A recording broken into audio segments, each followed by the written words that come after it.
Wow, there's so much to say, but I haven't done this in. Last episode was May of 2023, so it's been over a year at least. And now I live in London, and most people who listen to this are my friends, so they probably know. But I'm just saying, this is the first episode that's done outside Japan since I started in 2022 or something like that. Oh wow, wait, so you first started in 2022? Yeah, or 21, something like that. Okay. Like when Elise, my ex-partner, she left Japan, and that's the day I was talking about starting a podcast for like long time, and then she was leaving Japan the last day, and we were in a hotel in the airport, and we had like, I don't know, so many hours to kill because it was COVID time and everything was shut down, even in the airport, like restaurants, shops, and stuff like that. So all we had to do is just stay in the room and do nothing. So we were just like, okay, let's record it because we've been talking about it forever. Okay. She was the first guest. Now you're the 14th guest. Who are you? Are you who? Gosh, who am I? I don't know. Who am I? Okay, I am your friend. If you describe yourself like. Okay. Yeah, I'll just let you talk. Who are you and who's I could say my name, no? Yeah, you can say it. It's all up to you, whatever you want to disclose. Okay, well, my name is Cristina.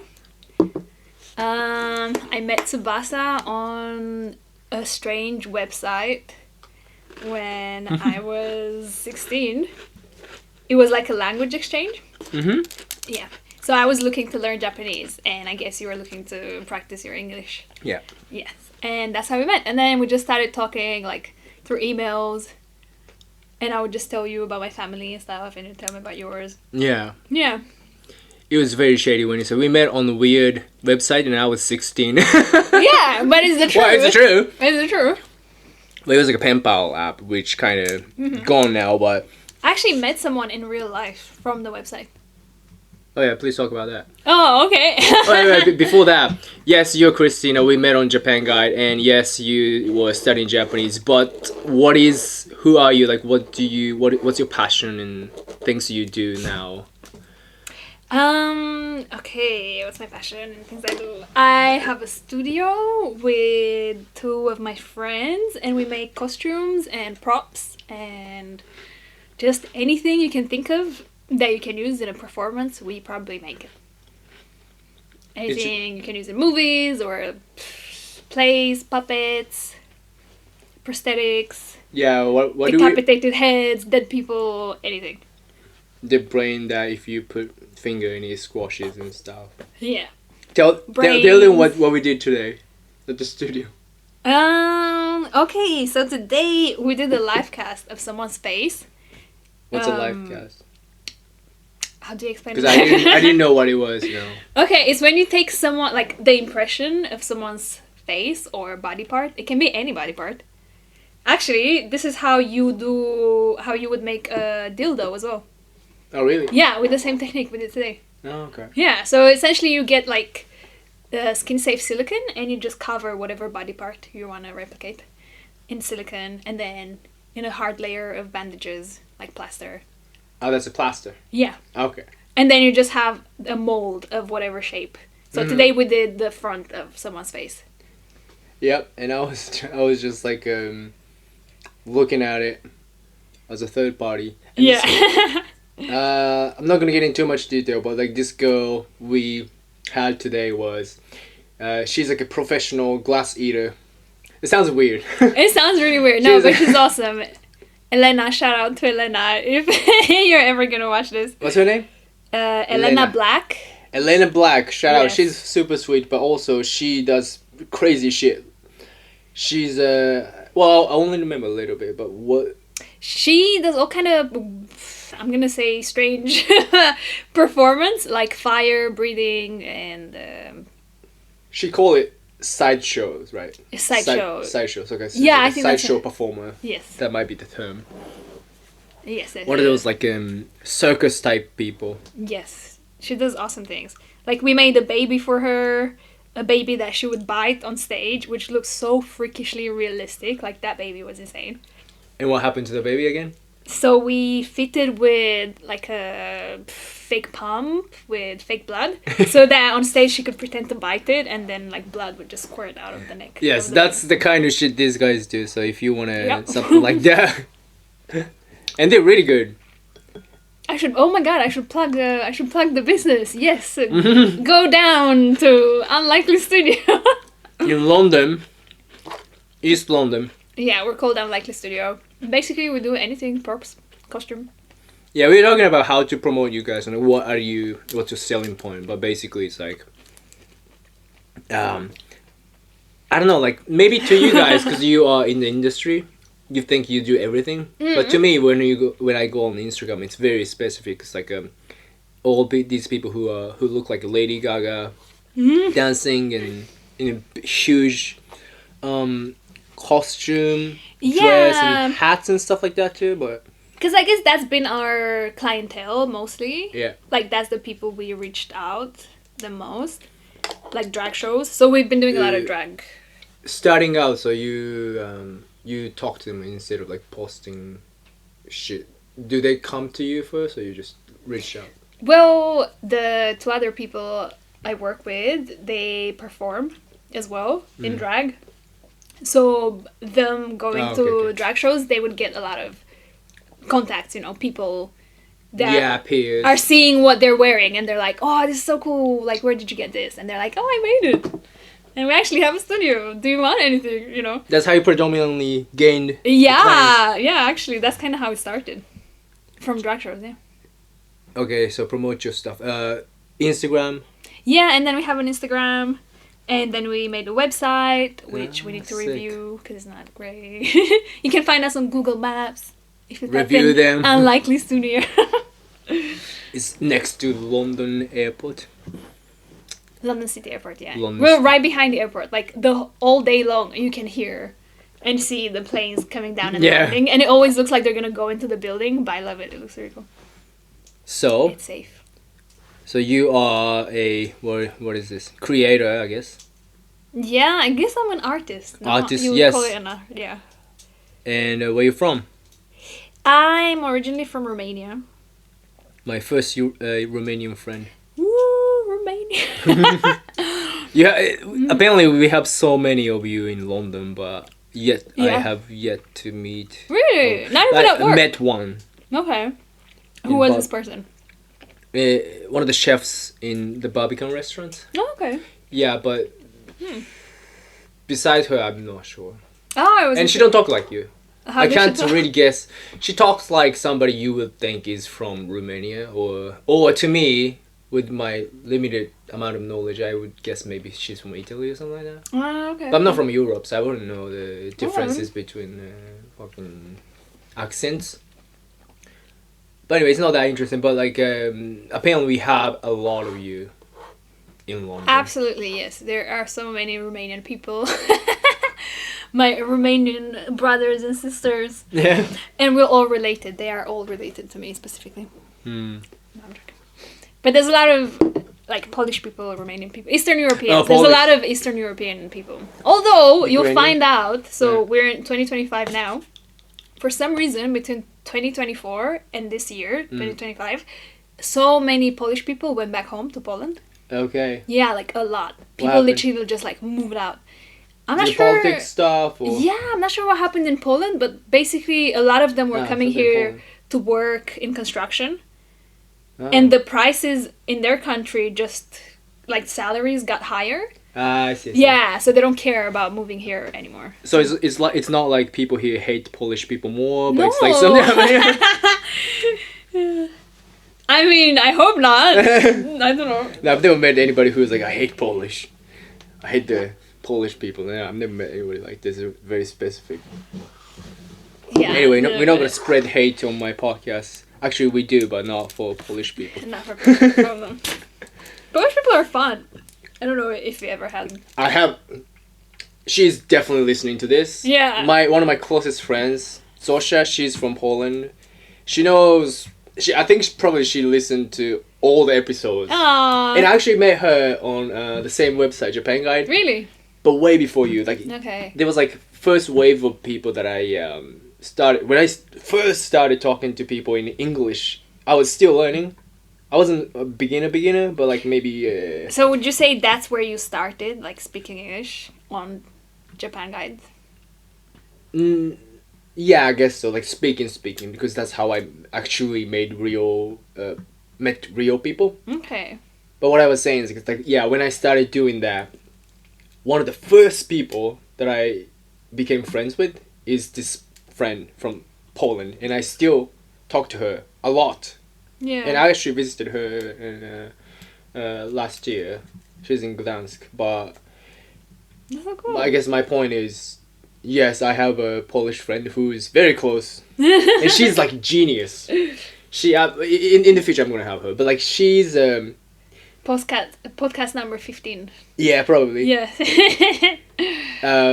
I always tell her, but like it's like she's in she's academically extremely like outstandingly advanced. Oh wow. I don't know what's wrong with her. What's wrong? I don't know what's wrong with her. Her brain. But I tell you, like she when I was in Japan, maybe when I was 20 or something, 10 years ago, something like that, it was first time she moved to Japan and we started hanging out. But then she's never been to Japan before. But then she was already fluent and she read more kanji than the alphabets Yeah. than anybody I knew. Oh my gosh. And she was like already like she was still like 20 years old and never been to Japan, like I said. And she already spoke other multiple languages as well. Wow. So I don't know how she does it, but she's very gifted in like I guess languages. Language, yeah. Yeah, and academic type stuff. Okay. But yeah, some people are like very- that. I don't know how they do it. Not me. How did you? Okay, before we move on to that, I want to mention another thing about her is that Yeah. she's one of those people who listen really, really well. So a lot of people love to talk about themselves, but if you put her in, let's say, social situation where maybe not group setting, but like you and her, if you talked to her, she would ask really good questions. Okay. It's not like, hey, how are you? She doesn't do that. She's like, oh, why do you feel this? Why do you think like this? Like real conversation, lubricant type question. So. Like active listening. You'd She's actually listening. She actually listens and she's actually genuinely curious about you. Okay. But she has a problem. She don't like to talk about herself. So she hold back, but she's So that's probably how she learned that skill. Yeah, maybe. So well. Maybe. But that's because not because she's not interesting, but I think I do that sometimes too, but you sometimes feel, oh, am I talking too much? Am I interrupting? It comes from this I guess deep understanding of you know what I'm saying? Yeah, no, I know what you're saying, but for me, like, I don't know. Yeah, go ahead. Maybe I'm just rude or something. Okay, like, I like this. I never think like that, especially because usually if I'm talking to someone, right, I don't waste my time. I'm talking to someone because I find it interesting to be talking to that person, right? So I have like stuff that I want to like talk about passionately, right? So my brain doesn't stop to think like, oh, am I talking too much or whatever. Like for me, I'm just like, I don't just let whatever comes naturally come. And then I expect the other person to like interrupt me. Like, that's fair. Fair. So I like that because it works if the other person is like that. Yeah. And you don't give away this asshole vibe. I'm good. I've gone to so many like Bumble dates or whatever where, especially on date, you're trying to get to know each other. So you're trying to let the other person talk and get to know each other and ask questions and things like that. But some people, I went on one date who, she kept talking like, maybe, how, I kind of finished early. I made an excuse to go home, but like, I guess we were together for like maybe 2 hours or something. We were walking around the city. It's a beautiful city. That's a pretty long date. Yeah? Yeah, I think really? That's decent, it's the shortest one I've had. Okay. But anyway, like we were walking around the nice city, like river and castle and park and everything like that. And when she was talking like the whole time, I don't remember her asking me any question. Maybe one time she maybe said, "How about you?" Maybe that's it. Okay. But you ask a good question too, Okay. if, whether you realize or not. Oh, but yeah, again, though, I think that comes from if I'm talking to you, I'm genuinely interested in there you go. talking to you, you know? Maybe, yeah. I don't just talk your random, I don't know, stuff to anyone. Okay, Yeah. that's fair. That's authenticity. Yeah, I I value guess. I don't know. You don't you don't ask people a fake question like, oh, I mean, you know, I'm unless not I really have to. interested. Unless I work with them and I have to be like, That's a good point. If you're not interested in people, you don't have to ask them questions. Maybe she wasn't interested, but then she expected me to. but you know, some people also are nervous and that's why they do that. Nah, she wasn't nervous at all. Oh, okay. She was great. She was like overly confident. Okay. And after the day was over, she was like, "Oh, okay." So it's the first time meeting her. Yeah. And she was after the date is over. She was like, "So yeah, okay. Well, we'll see you again. I'll see you again. And if you want if you want your friends to meet me, yeah, come bring them and stuff." Oh my god. Who the fuck are you? I'm never seeing you again. Okay. It But- sounded like she liked it though. Hmm? It sounded like she liked you. Like she wants to Yeah, see your friends. because I was a good listener and I was Okay. testing her when she's gonna ask me a question or Okay. say something. Try to get to know me. Never. Nothing. But also, see, maybe because you didn't interrupt her to say anything, Yeah, maybe she was maybe one of she thought, oh, it's just how it is, you know? Like, maybe she wasn't one of your people who Maybe. are like that's fair though. I don't know. And I have other theory too. Like when I those days when I used to meet those people, I would definitely just like cut them off. Like, okay, this person is not interested in me. Whatever. Bye bye bye. But then I realized some people are not used to being paid attention to or to be listened and to feel understood. So when they meet somebody like that, which in case it's me, they get really like excited. Oh, this person actually want to get to know me. Listen, yeah. So they forget about being reciprocate Yeah, for other people, which is I think fair. So I have to give them benefit of the doubt, but to me it's a bit of a deal breaker. And If you don't ask, yeah, I mean, it's weird. But It's- also, especially yeah. because it's a date, if you're on a date with someone and you don't care to, like, ask them questions about their life or who they are, that's a bit of a red flag, no? you think so, right? I think Okay, so, good. definitely. Because it's not like you're just co-workers, right? Like, you want to Nah, get to I know don't- each other. Yeah, The fact that she's not asking questions is a bit weird. yeah. Yeah, I think so. If I'm boring, that's my fault. But apparently she liked me, so I guess I wasn't that boring. No, she probably loves that you listen to her. She probably loves talking about herself. That's my biggest advice I give to people is like, especially people who I don't know who honestly to anybody who's attractive, who magnetize a lot of people without even trying, or people who always complain about, oh, I don't get any dates, I'm not attractive, whatever. Both types of people I always suggest to just listen well. Yeah. Yeah, that's the biggest thing and easiest thing, but nobody does it. Yeah. But I don't also, know. it puts you not on the spot. Huh? Like, if you're not great at talking about yourself, Yeah. or like are shy on when you first meet people, Yeah. yeah, being a good listener, it's actually a really good thing for you. Like, Because you're not, so much on the spot. Like, you can ask questions and just kind of yeah, I guess so. relax. That's true. I don't know. I don't go on dates. I Yeah, haven't been on a she's date in forever. Christina is not single. Guys, sorry, she's taken. Not on the market. I'm Not on the sorry. market. Although no one can. How long see you me, been so. you've been seeing your current beautiful partner? Did you draw him on the orange there? Yes. I don't even know. About 7 years, I think. That's a long time. Yeah, it's a long time. Yeah. It's like, yeah, that's like my longest relationship. Yes, and it's really strange because before him, I was never in a like proper long relationship. Wow, you like what? 21, right? Yeah. Okay, Yeah. Go on. Yeah. No, but that was like before him. I think the longest I've been with someone was just a few months, maybe not even a month. Actually, the same too. Yeah. Well, what's different about him that we just click. You know when you meet someone and you don't need to put Yeah, I any know. effort into how you are being around them. And I think for me that's the biggest thing. That's how you know you met someone that you can be with them forever Right. if you choose to. Because I believe that's a choice at the end of the day as well. What is choice? To be with a person for the rest of Yeah, your yeah, life. of course. Yeah. And I don't think there's a right or a wrong. Like, you should be free to do whatever you want. But yeah, I feel like when you can just be effortless next to that person, you don't have to think about how you're being or saying whatever, then what else do you want? That's that beautiful. you know. Man, you got the guy. We just get, I don't know, we get each other. I understand, and his humor, he understands Such a why. nice feeling. Yeah. I don't know if I have met anybody like that.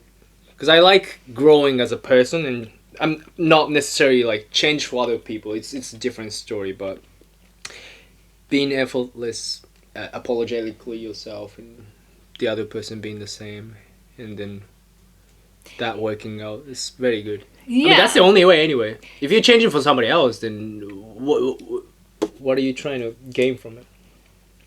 Somebody said, are you gonna say something? I was just gonna say, I feel like that's the main reason why long-term relationships end at some point, is that people, Elaborate. like, the more you live life, the more years pass, right? You become someone else. Like, people change. People naturally change. And if you're with someone throughout that whole experience, if you're not growing, like, together in the same direction, you're gonna grow apart. Okay. Yeah. That's a very fair point. So. And I want to say some quote that somebody said is they not a quote, but like something is that okay, it's more yes, it's painful to be not accepted or loved or liked as for who you are by being authentic to yourself. But it's much more painful to be liked and accepted and loved and adored for who you fake to be. Like you know.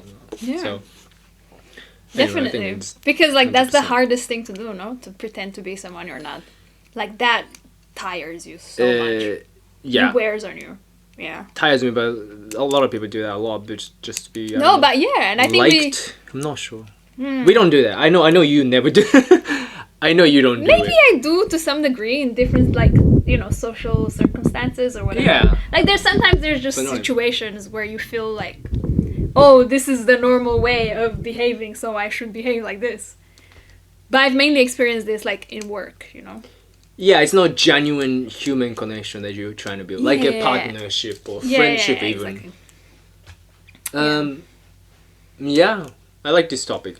Yeah, I don't know how we landed on this, but exactly, this is how a conversation expands. That's good. You start from one, and if you keep asking, and if I can generalize and say, I feel like this is a very cultural thing for Romanians to just not. I don't want to say it. This is going to come across so weird. Not try hard when you're with other people. So, like, the people you are, like, friends with, and they're, like, your immediate family and friends, those are the people that, like, you don't care how you're being around the most. Which sounds so bad. You're just being yourself. But, like, you're just, you know? And you just kind of expect to be accepted, and you accept them. And in Romania, you saying that applies to strangers? No, to some extent. Well, no, more like your immediate, like, friends and family. I think it's the same in any country. Or is it like I hope so, I don't know. Yeah, because around your family you don't care about how you look, I guess. But anyway. Yeah, I don't know. I guess what I'm trying to say is that sometimes Romanians can be dicks and can be bad, but like we still accept each other, you know what I mean? Okay. Yeah. I don't know enough of you to judge, but what's the stereotype in Romania? Stereotype of what? Romanian of people. Being Romanian. Yeah, like Japanese people are shy. We tend to be collectivist. We try what to. Does that mean? We are a collectivist country, which means that it's like the opposite of individual or independent. So you kind of follow what other people are doing, or in a what it looks like in real life in social situations is like, for example, hey, did you watch that movie? And you watch that movie and you say, yeah. What did you think about it? And you would guess what the other person would say. Oh, okay. I liked it. What did you think? And you say, oh yeah, I liked it too. Well, Okay. yeah, it's same in other countries too, but like in Yeah, Japan, yeah, it's yeah. very, very like it's not mandatory, but it's Okay. like almost like you're kind of supposed to Okay. as a manner thing. I'm not sure. Okay, so is it considered like good manners or something? Like polite? Yeah. Mm. Well, I guess it's more driven by the fear of standing out rather than being polite. Okay. It's more about like, oh, if I say something wrong, quote unquote wrong, there's no wrong or right in this conversation, yeah. right? But if you say something quote unquote wrong, then this human connection wouldn't go as smooth or whatever. So you kind of fake yourself all the time. Okay. Especially at work. Well, at work, I guess there's no problem. But like if you're trying to build connection with people, then you never know what the other person actually Thinks. is like. Yeah, things like or like. Yeah, that's tricky. No, I find that very tricky because then Very like, typical Japanese stuff. But Okay. that's stereotype in Japan, and I Okay. think that's what I guess part of what collectivist means. I think Okay, I see. No, I understand. follow the herd. I feel like in Romania is like completely opposite, Opposite. when it comes to social interactions. Like I feel like people love to like shock. Yeah, and like if you ask them something like that, like, oh, did you watch that? What did you think about it? Like people love to be like, it was fucking shit. It was disgusting. cynical. I hated it. Yeah, like people go to the most extreme Okay. observation they had because they want to stand out and they almost like they want to Really? entertain or something. Yeah. Huh. Yeah. Interesting. Yeah, Any and- other stereotypes? Sorry, what were you gonna say? Let me think. You want this last? Stereotype. I'm done with this cookie. No, I'm okay. Have it. I like Okay. the orange. All right, it's way more healthy. Stereotype. I guess honestly, a big one is that like Romanian women love to clean, which is true actually. Okay. I haven't been in a house where Romanian live where it's like messy and dirty, like ever. Same in Japan actually. Yeah. We found something similar. Come There on. you go. Even though social shit is totally opposite. Yeah. But cleaning is like, I don't know, for some reason it's a big thing. Uh, Yeah. It's almost like you're expected to have your house clean and nice. And also Romanians are obsessed with having their house looking as nice as possible. Like people Okay. would invest, like literally get loans and borrow money that they don't have just to buy like nice furniture to decorate their Wow. house because it's I've so never heard of this. it's so important. Almost like when you show someone your house, like they want to feel proud of what they're showing Okay. you. So like, oh, look at my house. Look how nice this is. wow. Yeah. I think I found the information that nobody talks about. I love this. Yeah. What Okay. else? What are you guys known for? Like in Japan, there's nothing that we know about Romania. Do you even know that Romania exists? Yeah, we heard of Romania. How? Romania. How did you hear, like what? In what context? Just Usually in what context? in I don't know, biology class. Ah, okay. Or like Europe, it's a European country. We know that. Okay. Maybe from Harry Potter, somebody talked about dragon from Romania. That's true. Is dragons a Romanian thing, or is it more like a British thing? I don't know. I think there was a lot of myths around that part of Okay. Europe for some reason about dragons, yes. And obviously we have like vampires. Yeah. Yeah, but it's I was gonna so say. much more like it's seeped in the culture. It's such a cultural thing, but we don't call it how you would think. We don't say What? like Dracula. Like our biggest vampire myth isn't Dracula. We don't care that much about Dracula. It's actually like a certain region in Romania where they literally believe that sometimes people after they die, they can come back as a half ghost, half human kind of Okay. thing, and that they can like come to your house and scare you and like kill your animals and that kind of stuff. That's the Dracula? That's where the story of the vampire came. Right. Yeah. Okay. Yeah, and it was like a tradition to stop that from happening. So if you thought that you had a vampire that was coming to your house and killing your animals and doing weird stuff, you would go to the person that was buried that you think is the vampire. You had to like dig it up, take the person out, and stab them in their heart. Or sometimes they would take the heart out and burn it, and people, the family, would drink the ash. Oh, sick. Yeah. Wait, is that like a real Yeah. thing? Oh. This is a tradition. But it's super old school. Like, I hope people don't do that anymore. Romanians it's in village, you know? In villages. Oh, wow. Yeah. Yeah. We know that hardcore. That's, I can't top that. Crazy people, I don't know. Romanian women has this like reputation of being like tough, right? Yeah, because they are. They really are. Is that like a Eastern European thing? Or Yeah, I think so. I think women in Eastern Europe need to be strong to survive. Okay. Yeah. It was hard. Like, if you look at my grandmother's life, she had 7 kids. Yeah. And this was normal. Like, most people would have 5, 6, 7. My other grandmother had 11 children. Wow, God. Yeah. And okay. her, like my grandmother from my mom's side, her husband died. Yeah. When my parents, like when my mom was really young. Yeah. So my grandma had to raise 7 children with no husband. In communist times. She had to like work the land. So you had to be tough back then. Wow. You had no choice. So it's actually stereotype for a reason. Yeah, definitely. Life was really hard back, like not even that long ago, like 50 years ago. Wow. Like people didn't have food. What do you hear about Japanese people? What are the stereotypes that you, as a I guess European, hear about? And obviously you started trying to meet Japanese people because you were in Japan, guys. So you had some understanding or curiosity about Japan. So what was the idea? And don't be afraid to be offensive or honest, frankly. Offensive? Why would I be offensive? Well, I think my idea of Japanese people was that they were like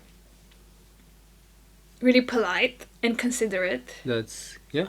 Yeah, and like it seemed to me like everyone loved harmony, so like they wouldn't do anything, especially in public, to disrupt the harmony. Yeah. Okay, yeah, that's true. And I always thought that not only Japan but like just Asian countries in general are very just, how do I say, like zen. Yeah, people say in how they just live their life, like in many aspects of your life. People say that, like, what does that mean? People are zen. What does that mean? Like at peace. Yeah, at peace and like doing things in a nice, balanced way. Yeah. Okay. Yeah, there's like a balance. I don't know how to explain it. I think it's partially true. Yeah. Yeah, and you can see it even in the food. Like your food, like Japanese food and Asian food in general. I feel like it's so balanced. There's so much like vegetables and. Yeah, that is true though. Yeah, like not so much meat. And just more balance.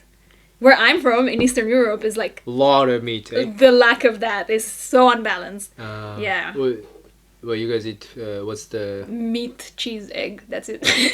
Potatoes and shit. And bread. Yeah. Bread. Yeah. Yeah, I think it's true. So, okay, I'm more curious about like negative type of stereotypes. Oh, I guess the biggest one was that people are lonely, or that there's like the high suicide rate. That's true. Yeah. Especially Japan. Yeah.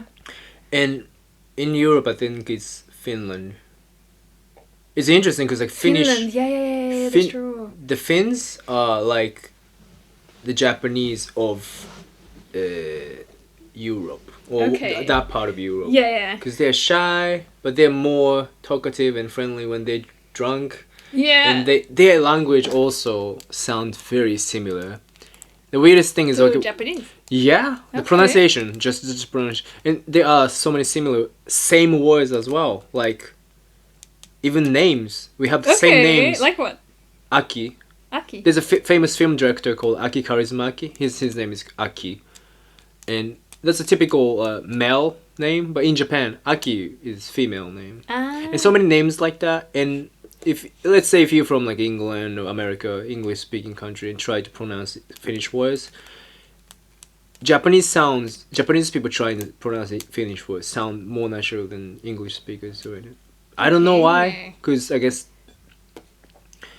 I don't know, something about the pronunciation. Yeah, it might just be like how it sounds. Yeah, but apparently we are very similar in a lot of ways. Also, they have higher suicide rates. Yeah. Because it's a dark country where... I was gonna say, I get it with them, because it's such a dark environment to live in. It seems really hard. But how about like Norway and shit? Norway and adjacent countries like that. Do they have different weather? I'm not sure. I feel like the weather is quite similar, though. Yeah, so why only... Finnish people? I mean, I don't know. You're not the person for me to ask, but... I mean, I don't know. I don't know much about I want to meet Finnish culture. I want to meet Finnish people and see. I maybe have... Yeah. First time I started studying English, like I said on Japan Guide, 3 people out of 5 were from Finland. Okay. I don't know why. So I have something to do with Finland, and I studied a lot too. I studied a little Finnish. Finnish, okay. Do you remember anything? Like, yeah. Mitakuru, if you can judge me if I'm saying it wrong. Mitakuru, moi, Kitos. And I watch a lot of Finnish movies these days because my favorite film director is, like I said, he's Finnish. Okay. But yeah, don't test me. But we have a lot of similar words. Interesting. Anyway, I think I met people from Finland. I met one. I met one here, and you can tell. I don't. Yeah. No, I'm not gonna say. But what? like, I don't know. I don't know why, but like when you meet Finnish people, you can tell. You can't really tell, but like when they say they're from Finland, it's like they have like very I can kind of see. Oh, yes, of course you're from Finland. I don't know. I really like them. I don't know. Okay. Do you find like they're similar then, like in a social kind of way? Yeah. To Japanese people? Yeah. Okay. They also have like interesting. Yeah, anyway. I like Finland, that's what I'm gonna say. But it has nothing to do with today's guest, so we're gonna move on. No, that's cool. I'm interested. No, honestly, I'm interested in any country. And just culture, I wanna see. You don't study Japanese anymore, right? Nope. I gave up on learning. I tried really hard and I still remember like some words. I can probably introduce myself, but that's about it. Tell me about the guy you met on Japan Guide before me. Oh my god, dude. When you were like what, 16? I was 16 or 17. Like 17 max. Okay. Okay, so I met this guy. His name was... no, you don't... Well, who knows? Takeshi. Who cares? Okay. Yeah. And with my mind back then, I didn't... I wasn't aware that what I was doing was slightly dangerous and weird. He was in London? He was in London, but he was quite old. He was like 40-something. 40-something? Yeah. Okay. But he looked so young. Well, yeah. And he's Japanese. Japanese people. No, but he looked really, really young. And anyway, but he was lovely. We were just like we do. We were talking on email. I was telling him about my life, and he was telling me about his. Yeah. And he was here studying movie at a university next to Oxford or something. All right. Yeah, and he was like, "Oh, I'm in London. Do you want to meet up?" And I was like, "Yeah, why not?" I didn't see any, weird thing. So we did, and we met up in... I think we went to Chinatown. We went to a Japanese restaurant. Yeah. Yeah. And it was really good. It was nice. He was a nice guy. And we kept meeting like a few times, and he would even bring me like papers to teach me Japanese. Like he actually put effort into teaching me. Yeah. And that's how I learned a lot of like words and phrases. Obviously, you were meeting him solo, right? Yeah. Okay, well, sure. I don't even think my parents ever knew what I was doing. Okay, so far, before you progress, so far, you met some guy, 40 whatever years old. Yeah.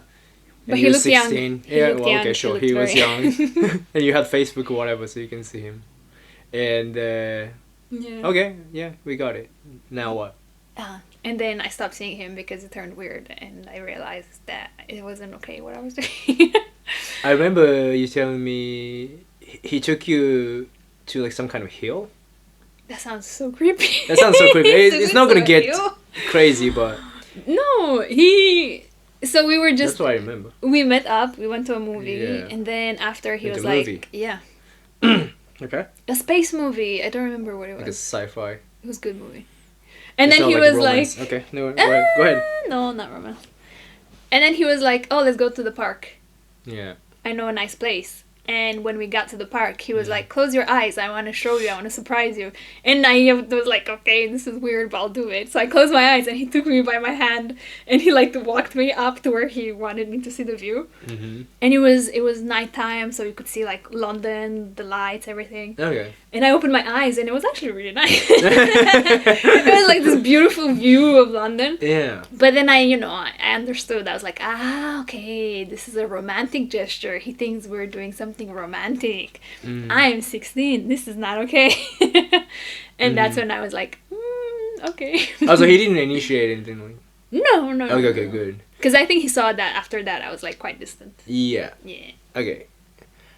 Okay, that's good. And then I just stopped talking to him completely. Like That's fair. I didn't say anything, which I felt so bad, but I just didn't know how to handle that. I was like, When I look back when I was like not 16, but my first kind of proper relationship with a woman, she was like 32 and I was 19. Okay. And yeah, looking back, yes, the dynamic is reversed, like female and male, but like still it's a lot of her behaviors which even to me as 19 years old seemed immature, Really? childish. Now when I look back, now I'm 32, same age as hers, dating 19 years old and acting that way. Yeah. I can't. Like there's some psychological stuff going on with that. Now you can see it in a different... So, yeah. Have you dated somebody who's way older or... Not like way, but like very old? Like let's say over 10, 15 years or younger like that. I mean, that would be legal, I guess. Do you have any... I was always attracted to older guys. Sure. Like how old? I did date this one guy that was... I'm trying to remember how much older than me. He was like... You were like 20? No, I think I was... Well, yeah, basically. I was 19, I think. Okay. 19, 20. 19, 20. And I think he was 27 at the time. So his That's not bad. It's not too bad. Okay, 7 years. Interesting. But even... It's quite a gap, I think, when you're 19. Because you're like freshly in your 20s. So you're still like a teenager really in your head. Oh yeah, I forgot you're 19 and 27. Yeah. It's different from you 30 and 37. Yeah. Yeah, okay. Like life experience is quite different, I feel, between that gap. Yeah. So that didn't last long. But I had very interesting experiences with that person. Yeah, what? Like that was the first time I ever channeled with that person. Yeah, we're gonna go into that. Okay, tell us what channeling. Now we're gonna get to. Okay, this is the real deal. Now, what is channeling and how that happened to you? I guess the first time I've never heard this story. No. Yeah, maybe what? I have. I never told you. Maybe I have, but like from this context, like you met this guy who's. I'm so surprised. Yeah. So okay. Tell like talk like you speaking to somebody who's never ever even heard of anything like Abraham Hicks. Okay. So first of all, I want to take you back to... So you are very much into like self-help and like that kind of material, right? Yes, these days, yeah. Yeah. So back when I was 19, I think is when I first started getting into this. Yep. Like when I first heard about like the law of attraction and that you create your own reality and you get back basically what you're thinking about all day. So for me, I was 19 and I'm just discovering this and it was like the biggest revelation of my life. I was so excited. Was it a book or a movie or? I found through Abraham Hicks. There you go. Yes, on YouTube. So that was a YouTube, right? Yes. Okay. But before this, I found Bashar, which is essentially something else altogether. But yeah. Fair enough. And this guy was the first person that I met that also knew about this kind of thing. I remember. Okay. Yeah. So I was like, I couldn't believe it that there's another person that also thinks like this. It's you a know? secret thing, secret society thing nobody knows about. In my life, back at that time when I was 19, honestly, yeah, like Same. no one in my life knew about, like, no one thought like this. No one knew about you create your reality, or like what you put back, what you put out is what you get back, or law of attraction, or manifestation. That wasn't a word people used, you know. Yeah. Vibration, manifestation, those weren't normal vocabulary. You know? Yeah, especially not like where I come from. Yeah, that's what I was gonna say. Yeah. It's not even like America or London, Britain. No, my family is Romania. very like Christian Orthodox, which is like hardcore Christian. Okay. Yeah. And so I met this guy, and he's like, "Ooh, you know, I also believe that you create your own reality and stuff like that." Yep. So we hit it off, and I was like, "Ooh, okay, interesting." And anyway, long story short, we didn't stay together much, but sorry, I'm listening. one day, Yep. God, I don't know who's gonna listen to this, but anyway. Maybe 10 people. Yeah, okay, good. That's a good thing. So one day he's like, "Ooh, do you want to do MD with me?" Yeah. So MDMA, which is a drug for those who don't know. So I was like, I had never done it before, but I'm always like, yeah, I want to try more stuff. Yeah, that's something that you would say, yeah, for sure. Yeah, why not? So we're in the car in a park, and he takes out this like crystal. Literally, it looked like a chunk of like a salt crystal. That's what it looked like. Yeah. And he puts it in a bottle of water with some Okay. water, and he's like dissolving it. And that was the MD. That was like Right. the drug. I didn't know it comes like that. Okay. Yeah, it's really strange. And then we just drink the potion. So he has some, I have some. Uh-huh. Yeah. And then I literally heard him as he was putting the crystal inside. He was like, "Oh, this might be a bit too much." So I'm like, It's something that you hear at every first drug experience ever. Oh, this might be too much for him. Yeah, literally. And I'd never done this before, so I was like, okay, we'll see how this goes.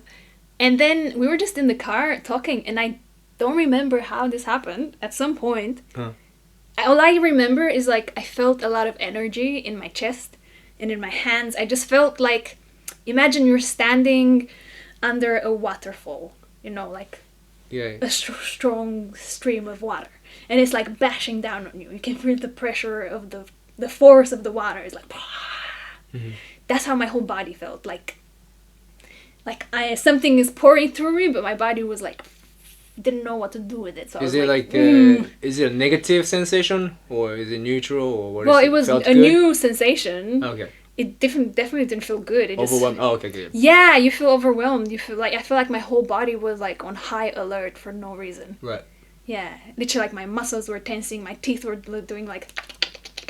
Yep. Yeah, and then I lost my like consciousness. Like I don't remember anything. Oh shit. Okay. Yeah, and all I remember, but I didn't pass out. Sure. It's just that I don't remember. Mm-hmm. But to me, I basically had the experience that I went inside of my body, inside of myself, and as if I was sitting down on a bench. That's literally what I saw. I saw myself sitting down on a bench, and next to me there was someone else. But I couldn't see them, but I just knew that there was someone else. And whoever that being was next to me just started coming and speaking through me. Speaking, to be clear, speaking through your body. Yeah, like speaking out loud. And it kind of sounded like a male for sure. Okay. So my voice changed a bit. And it sounded like it had a very harsh accent. Okay. Yeah, so not my accent English. at all. I don't even know how you would describe this accent. It was just really weird. It spoke like this, because I don't remember much of what was being said, because I was like inside of myself. Yeah. And sometimes I was aware of what the voice was saying, but not all the time. So I don't remember much. Right. But all I know is that he was saying, drink water, stabilize. This again. Yeah. Okay, no, go ahead. Yeah, so he was... Hydrate. Yeah, but he kept going on, and he was saying basically that, like, we as humans, like, our physical body comes from water. He was saying, like, you as a being, you come from water. Right. So most of you is water, and we are extremely dehydrated most of the time, and we need to drink more water. But he was telling me to drink water at the time, because, like, to stabilize my body, because I was tensing very hard, because this energy was so new to me. And basically you're saying you are saying this, but somebody else inside you is talking through Yes. your vocal. Yeah. Okay, go So on, it go was on. like And that's called channeling. channeling. Yes, when you. Yeah. What is the definition? I don't know if there's a Basically definition. that. People describe it in different ways. And there's different types of channeling as well. Some people say they are conscious channels or unconscious channels. Okay. So if you ever heard of the Seth material, the lady that was channeling Seth, she was unconscious. So she would literally like go in a trance. Seth, what? That's the name. The name of the channeling, yeah. It was Okay. called the Seth material. The Seth material. Yeah. Okay. Yeah, so she would like literally like check out. Like she would lie down and then she wouldn't remember anything. Abraham Hicks is famous for that. Abraham Hicks is a famous one, but Esther, which is the name of the lady that channels Abraham, Okay. she's conscious, so she doesn't go in a trance or anything. She just literally Alright. closes her eyes. She takes a deep breath, and they're just flowing through her, and they're just speaking. Mm. Yeah. So that was the first time you experienced this thing called channeling, Yup. and you didn't know what it was, right? No idea. And how did you find out? Well, how did you find out about it? Or dig deeper or something like that. Well, the thing is, so I didn't know that's what I was doing. I didn't know that's what just happened. But I knew about Abraham before. Okay. So I was exposed, and Bashar. Uh-huh. Bashar is another entity that is being channeled by a man called Daryl. Oh, so he does the channeling. Yeah. Okay, interesting. Yeah, so I was exposed to this since I was like 16 or something. So I knew about the concept, and I was listening to the Oh, shit, teachings okay. of Bashar and Abraham. Okay. But I didn't expect that I would do this, you know? That's an interesting 16 years old. Yeah. Okay, anyway, go ahead. But funny enough, that's Uh-huh. how I got into being interested in Japanese culture. Why? Because at that time, when I was like 16, 15, Uh-huh. I was, for some reason, really starting to get interested in Buddhism. Right? And that led me to looking into Japanese culture. Because there's a lot of that in Japan, right? Like Zen Buddhism. Well, what's the link between Buddhism and channeling? Or- Because I feel like the teachings of Buddhist teachings are very close to the sort of spiritual information that is channeled. Okay, spirituality, yeah. Yeah, so the kind of stuff they speak about when they channel these beings is very similar to what Buddhist teachings are about. That's Okay. how I started. So my first spiritual thing that I read ever Yeah. was the Tibetan Book of the Dead. Mm. And that's how I learned how to meditate. Right. Yeah. You're big into that. Yeah. Okay. Yeah. For the longest time, I didn't know what meditation even meant, which I practice now daily. But like, and a lot of people talk about, oh, meditation is good meditation. What would you say as a person who's done so many years to? Because there's so many forms of meditations, and people misunderstand what the purpose of that is anyway. So, okay, let's say somebody comes to you and like, I want to meditate because people say it's good for you, but how do I begin? I know you're not a professional, but like you've done it more than me and anybody I know, honestly. Well, why would you do it? Why would you do it? Yeah. Because it shows you who you really are, I think. Okay. It shows you the nature of like your being. Right. When you get quiet, when you quiet your mind, because if maybe we don't realize, but most of the day our mind is constantly thinking about something. Right, I like that. Yeah, I so like that's that. a lot of noise in your head. So we can end up being very distracted and like reacting to our thoughts Yes. without realizing even what we're doing. But if you stop, that's technically what I think meditation is. You just take a break. agree as You well. stop and you just breathe deep and you quiet your mind and you just try to, I don't know, there's so many ways to do it. Like you can focus on something that doesn't make you think too much. So, for example, you can focus on a sound that's in the room. Like in England, we don't have a lot of air conditioning, but if you're in a country that has AC, you can focus on the sound of the AC. Okay. Yeah, and just listen for it, and that will make your brain stop to think so much. And why would you want to do that? Because when your brain stops to think, you, how do I describe it? you find who you are. You find out who you are. Yeah. You find like a different sense of I agree. Yeah. presence Mm. and calmness and a presence. That's true. Because I was one of those people who everybody's talking about meditation. Yeah. It's good for you, whatever. And I'm like, but I was like, what is Why? it good for and why? Yeah, and yeah. like, I didn't know anything about anything. So some people who listen to this probably like that. Yeah. So basically, yeah, what you just said. But also, like, when you do anything that you like to do, so let's say you're into drawing or painting or making music or whatever it is. Okay. When you're really into that Mhm. and you're like in the groove of it, Yes. right? Like what we call groove, that's also in a way meditative. Like Okay. that state of what you feel when you're in the groove. So let's say you're painting and you just forgot about the time. Mhm. You don't even know how much time you're spending. Yes. You're just in it. We know that. That's in a sense what the state of meditation feels like. Yeah. Mm. Yeah. Because you're being You're not thinking. Yeah. Yeah, you I don't know. probably how to say describe you it. probably say it better than I do because I yeah, you know it. No, I don't know. I don't even know. There's so many ways you can describe it, but yeah. Yeah, because people talk about meditation as like sit, breathe, Yeah. and try not to focus on thinking and try to avoid negative thinking or whatever. But it's more like no. Yeah, you don't focus on negative thinking, accelerate the negative thinking, but it's more like watching, observing what comes out. Yeah, that's a really good way of describing it. Yeah. Be observing your thoughts. Yeah. Yes, and you're not trying to suppress it because you are constantly doing that anyway with your phone. When you feel something bad, like okay, thinking something, I don't know, I have to pay the bill. Oh, I broke up with my girlfriend. Like what's she thinking? Something like that. She's thinking, yay, finally. Exactly.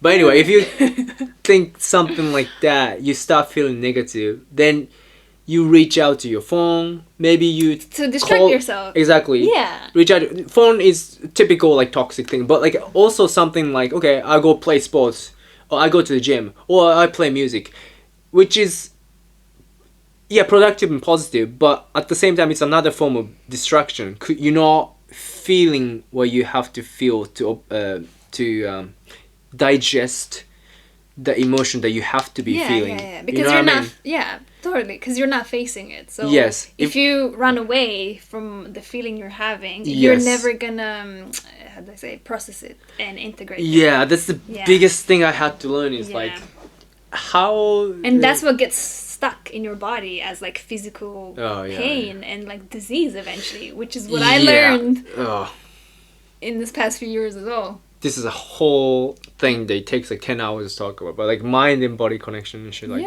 Yeah, completely.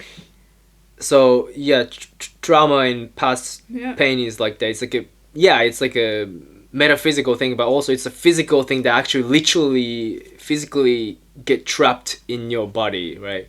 Yeah, because we don't think of it because we look at the body in such a scientific way, and our science has yet to explore the connection between mind and emotions and physical body function, but like it's all very much connected, and any I didn't know about spiritual teaching in a way or another tries to teach you that.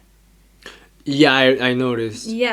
There's so many people doing so many things, and you believe in certain religion, a certain philosophy or whatever, but it's when you examine it, everything comes down to one thing. Everybody's trying to do the same thing, so. But I feel like now science is really catching up with that, and now you hear a lot of like heart-brain coherence. Like I hear this a lot. This a lot. Yeah, and they're actually like starting to measure, like the brainwaves. Yeah. And then how that like relates to your heart, and how that coherence, that relationship between like your brain and your heart actually creates a state in your body that allows for your body to work good, Oh, I don't know this. So science is getting there. Mm-hmm. With, the connection with your emotions and your physical body. Yeah. But if you want something even more crazy than this. Go ahead. How I learned that the body literally hangs on to like unprocessed Emotions, Yeah, especially if it's something super like painful or traumatic. Yes.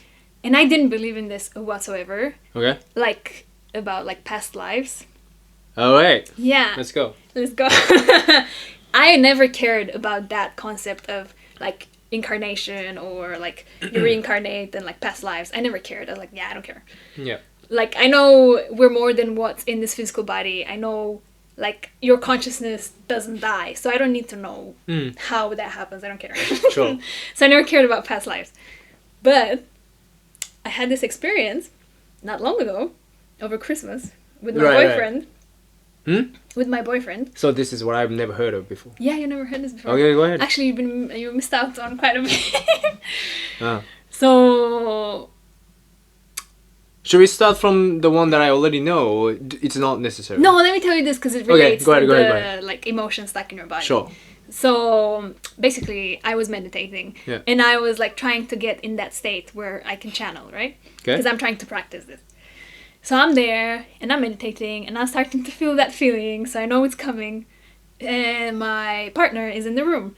So I'm like, okay, I tell him because sometimes I make sounds and my body moves, so I just want to like give him heads up, right? Yeah. So I tell him, hey, I feel this is coming on. It's gonna get woo woo and weird. Like, please, like, stay with me and lock the door or whatever. And he's like, okay, I'm gonna leave the room now, bye. Oh, that was easy. And he's trying to like leave, but as he says this, because I'm sitting like this, like on the floor next to the bed, literally next to me is like our bed. Sure. And my hand starts doing this on the bed, like tapping like this, like really fast. And I can't stop it. And I'm like, I think they want you to stay. I think you better sit down here and stay. So he comes over. He's like, oh, fine. Wait, he's never seen anything like this. No. You do anything? Okay, cool. No, he's never seen this, but I've told him stories of my other experiences. Got it. But he's never seen me do this. So for him, it's completely new. No. Well, actually, he's seen one thing before, I think. Or after. So he's not completely like seeing that he's never seen before. Kind of. Well, he's never seen me to this extent. So Alright, yeah, this is very much new for him. Go ahead. So he's like, fine. That's not the reaction that somebody will talk. Okay, he's oddly calm, but sure. Dude, he's literally like a child. It's so funny. It's like if I told a child to do his homework, he's literally like, fine. It's so funny. Okay, that's okay, sure. So he sits down on the bed. And I breathe and I just let go and I'm like, okay. And in my mind, I can feel like, it's hard to describe because I don't hear voices, but I feel like information just gets there. It's almost like you download information and you just know it's there now. But I don't hear anyone speak. But inside of me, in my mind, I feel this female presence, right? So it's a woman. And I'm crying so hard. And you are crying. I'm got crying. it. And I feel her pain and she's feeling a lot of regret, almost like guilt, regret, almost like grief. And she's crying so hard and the feeling is like, I'm so sorry, I'm so sorry. Right? Wait, who's saying that? This woman. This woman is saying. This female presence that I'm feeling, right? Sure. And so I'm like, okay, you can like express yourself however you want through my body. I allow for this to happen. Are you saying this out to loud her? too? No, I'm not saying this out loud. Inside. I'm like, inside of me, I'm thinking this so that Sure. she knows that she can come through, right? Got it. I don't even know if this is what's actually happening. I just feel stuff and I'm like, this is my response to it. I don't fucking know what's happening. But anyway, so she comes through and she's crying through my eyes, right? Because the emotion is, I've never felt such a deep feeling of like guilt and just, guilt. Yeah, guilt and like, I'm sorry, like I'm so sorry. Okay. You know? And she wanted to talk to my boyfriend in particular. Oh shit. Yeah, so she looks deep in his eyes. No words came out from her, so she didn't speak any words to me. But I could feel what she was trying to say, and I would like tell my boyfriend. Yeah. I'm aware. As all this has happened, I'm literally aware. And if I want, I'm able to like come in and just say anything I want. Yeah. So she's grabbing like his knees, and he looks him deep in the eyes, and she's literally like, I'm so sorry. I'm so sorry. But she's not saying this, but I'm feeling this. Oh, okay. She's just so crying. She's crying like so many tears, and the emotion is so strong. So hold on a second. So basically at this point, you are feeling, and inside you are saying sorry which is she's saying, but Yeah, but yeah. you're not vocalizing and Not as her. I'm coming. So like I'm telling my boyfriend like it's a female. She's saying she's really sorry. oh, so he knows. Yeah. Okay. So I'm explaining to him what I'm feeling. And So you're crying. yeah. And I'm Okay. like, oh my It's god. an like, interesting situation. sobbing like I never sobbed before. Oh. Yeah, really intense. And then I see a flash in my head. Like I see an image happen really fast. Okay. And then I don't know what I was saying. But basically I was in this weird state where something else was speaking through me, but it wasn't her. It was just I don't even know how to explain it. It was like a mediator. And I'm like focusing at a point on the wall. And this voice is kind of like talking to my boyfriend. And it's just kind of saying, asking him about his dreams. And when he says something, the voice is like, say more, say more, say more. Like very robotic. Like, say more. Yes. How did it feel? Say more, say more. Okay. So they were asking him about his dream. And he said that when he was a kid, he used to have this dream that he goes outside of the house. So he used to live in a village. He goes outside on like the village road and someone cuts his neck and he dies. Like dream. Oh, Yeah. dream like you see at night. So yeah. Okay. So he used to dream this when he was a kid, when he was a child, Okay. like repeatedly. Yeah. And he related to this dream. He also used to dream that his grandmother goes outside of the house and she sleeps on a really big rock and she hits her head on the rock and she dies. Okay. So now he's telling me this because the voice is asking him. And she's asking him, how did you feel? And all this stuff. And like, as she's saying that, I come back and I'm like, dude, no way you just said that.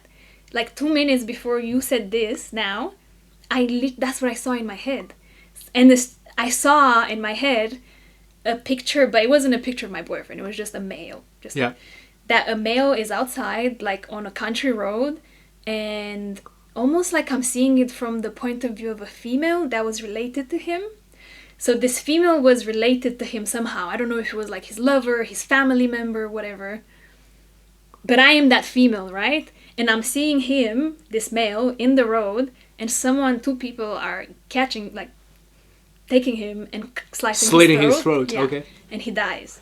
Oh, wow. And I'm seeing this, and I almost like there's a feeling, I just know this, that I knew this was gonna happen, and I couldn't do anything to prevent it.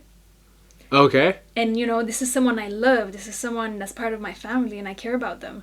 And I'm seeing them die in front of me, murdered by someone else, and there's nothing I can do about it. Okay. And that was basically what this female energy was. Apologizing for. Yeah. Coming through me, really wanting to connect to him, and basically saying that was him in a past life. So, okay. And saying that, I'm so sorry, I couldn't do anything to stop it. Alright, so basically, now, you are channeling...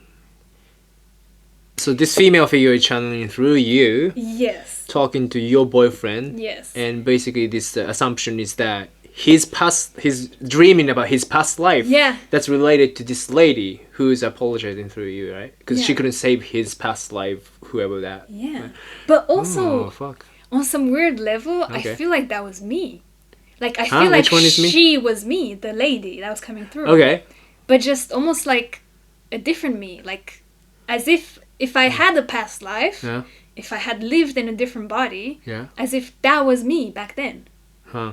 So almost like, that's the feeling I got from all of this. Yeah. That's the instinct I got, that this was us, the two of us, Yeah. but in past lives. And that I saw him get killed and I couldn't stop it. And I was so sorry. Like, the emotion was so intense. Wow. Interesting. Yeah. And honestly, Okay. like, yeah. This And is like, getting as this came through and she said all of this. Yeah. She made peace with all of this. Uh-huh.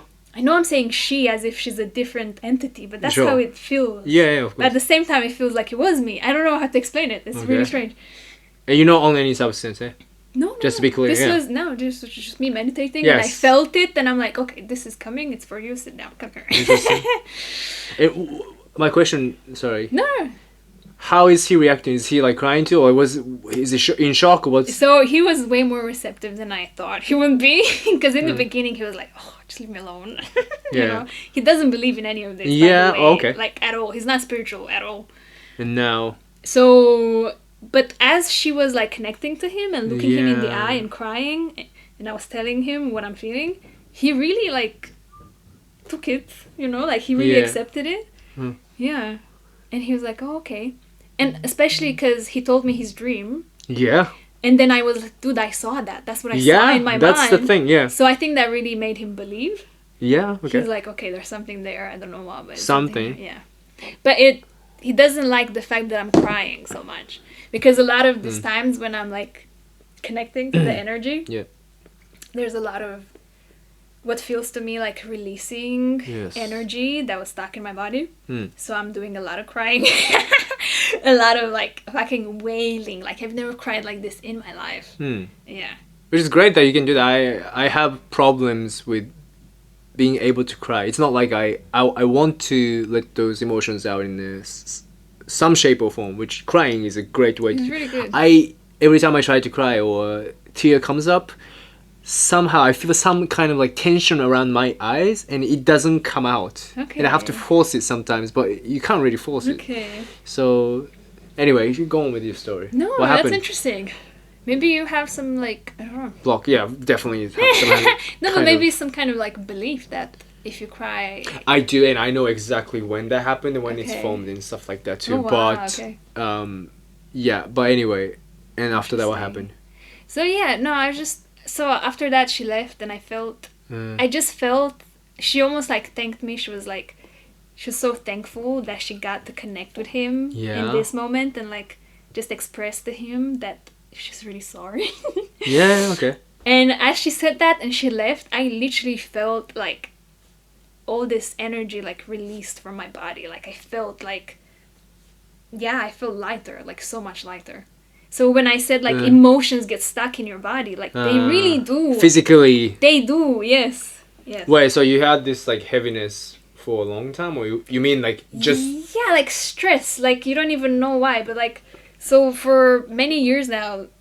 Years, yeah, like the past, I don't know, 3-4 years or something. My shoulders were very tense, my neck was very tense. Yeah. Just a lot of tension in my... Right. Yeah. And even now I'm feeling like my legs, nowadays, like my legs are very tense. Yeah? Yeah, but as I'm having more of these experiences, you feel and lighter. I'm understanding more of what's happening, I can feel myself like release. Really? All of this stuff, yeah. And it's literally unprocessed. It comes down to, it's unprocessed emotion. It's emotions that were caused by trauma, not drama, but basically drama in your life, that you were so scared to look at it that you didn't allow yourself to process that emotion, so it gets stuck in you. Yeah? Yeah. But it literally... That is crazy. Yeah. It's insane. Well, that's what happened to me right before I came to UK. I had the biggest health, well, maybe the only health crisis I had. And I didn't know, like my friends know this, but like my body, everything in my body was acting up. Like my eyes couldn't really see well and lights were too shiny and my body, like hands and skin, constantly like vibrating. Okay. And some parts of my body, it's like a patch of my body is like constantly vibrating. Mm-hmm. And I get sometimes really nauseous and have like a, what is this? Vertigo. And the biggest thing is my neck was killing. Every time I lay down, my neck hurts like motherfucker, and I couldn't. Anyway. But also, I want to say about this. Yeah, go ahead. Because now, as I'm having more of these experiences and I'm connecting to more beings or whatever you want to call them. Okay.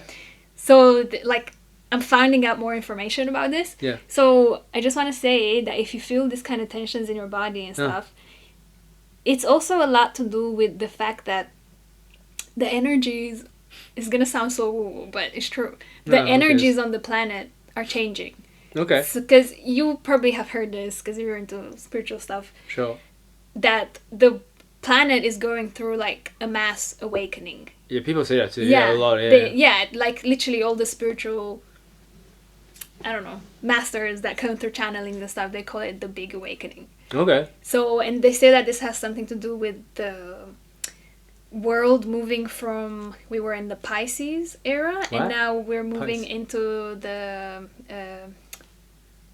what's that one called? Aquarius. What's a like the zodiac signs? Okay, yeah. star signs. Okay. I forgot how many, like hundreds of years it Sure. takes So in something shifting literally. basically, yeah, our position in our solar system is literally changing I see. as a planet. I see. That's what it means. And the way they say is like, so it means that the planet is exposed to a different kind of energy. Sure. So new energy streams are coming into the planet.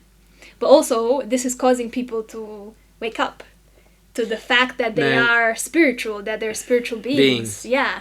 That their consciousness doesn't die, that you never die, that you are literally what we've been trying to call God. You know? But we just had a very messed up understanding of what that is. And so the fact that you're feeling all of this also has something to do with that. Okay. It's because the energies are changing.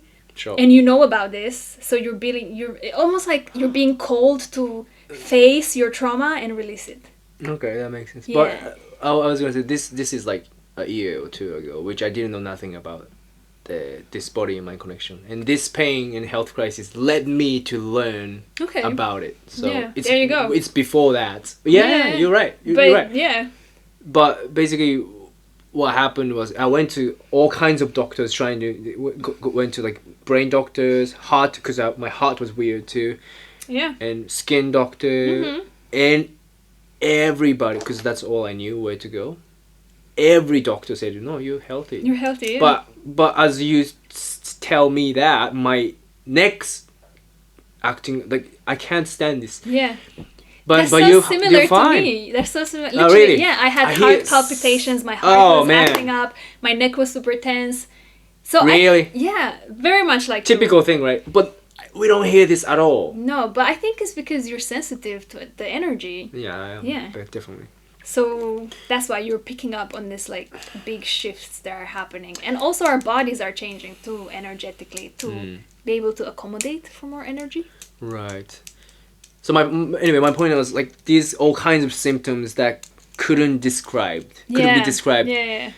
As soon as I started learning about this human mind and mind-body connection and spirituality, all this kind of stuff, as I learned, all these things started to dissolve because I was learning how to process, I guess, emotion by being present and getting to know myself, being aware of what's, I guess, like you said, trapped in the body, right? Yeah. By whether it's like meditation or journaling or whatever the fuck. So to me, I discovered like it took me a bunch of heartbreaks and I couldn't my body was in pain and also my heart was broken into 1,000 pieces. So I was like I felt like I was dying and then I was on YouTube trying to find some videos like how to get over heartbreaks and stuff like that, and so, like I don't know why, but Bob Proctor show up. Okay. That's like the first thing. Bob Proctor was the very first thing that I shifted from I don't know, just learning about like just regular self-help. It's like how to be strong.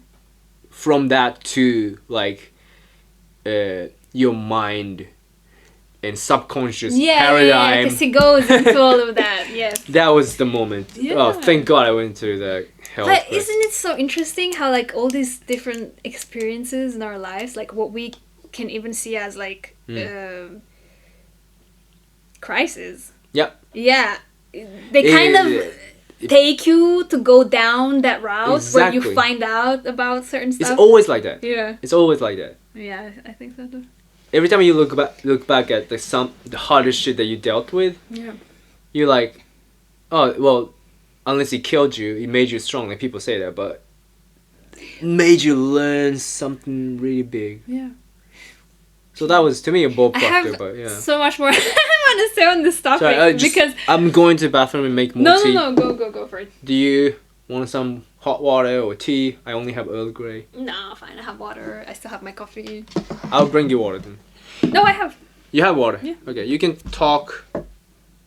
You can talk while I'm away. Say what? I don't know, something interesting that I come back and listen later. I'm just gonna channel. Sure. Anyway, don't have to talk. I can just cut it. If you want to talk, you can. And I can find out later what you were saying while I was away. We're gonna talk about you.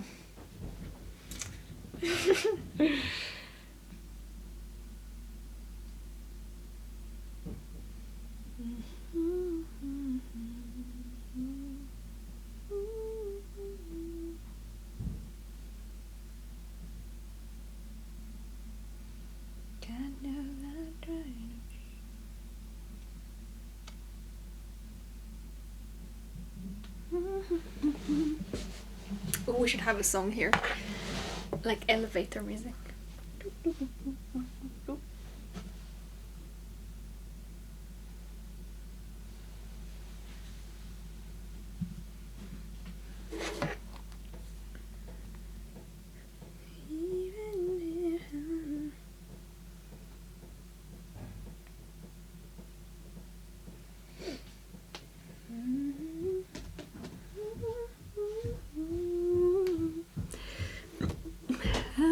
This episode is crazy. It's gonna be a good one.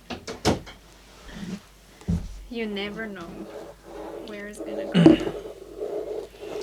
There you Anyway, go. I left you a cave painting of my hand. Oh, very nice. Wait.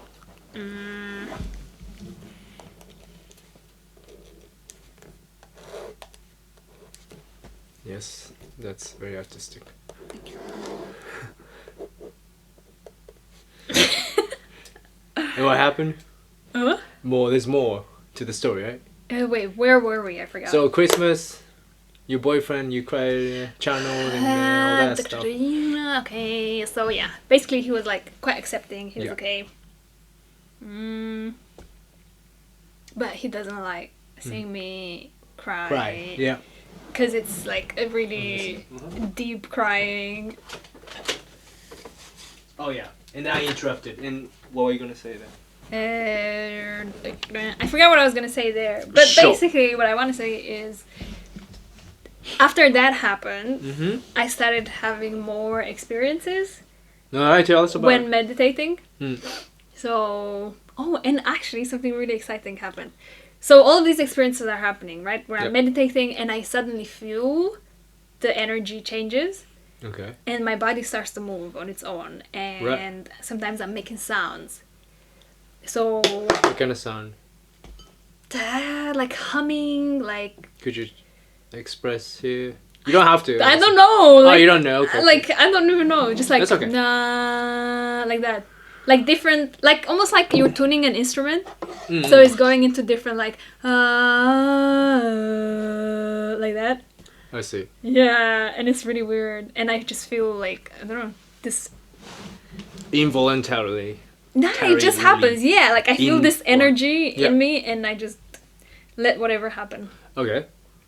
And some of the times when this was happening, this is why my boyfriend doesn't like it, is they tell me, like whoever I'm making a connection to, it just feels like beings. I don't know who they are. It feels like many different beings. Yeah. They kind of let me know what's happening. So this one time, for example, they were like, we need to do something to your body. Like some adjustments need to be made. So just like relax and let this happen. And I was like, okay, fine, do whatever. Like I trust you, do anything. And literally as I say this, I feel as if someone like takes me and pushes me down on the floor. Yeah. And my body is laying down. And I start to cry again like crazy.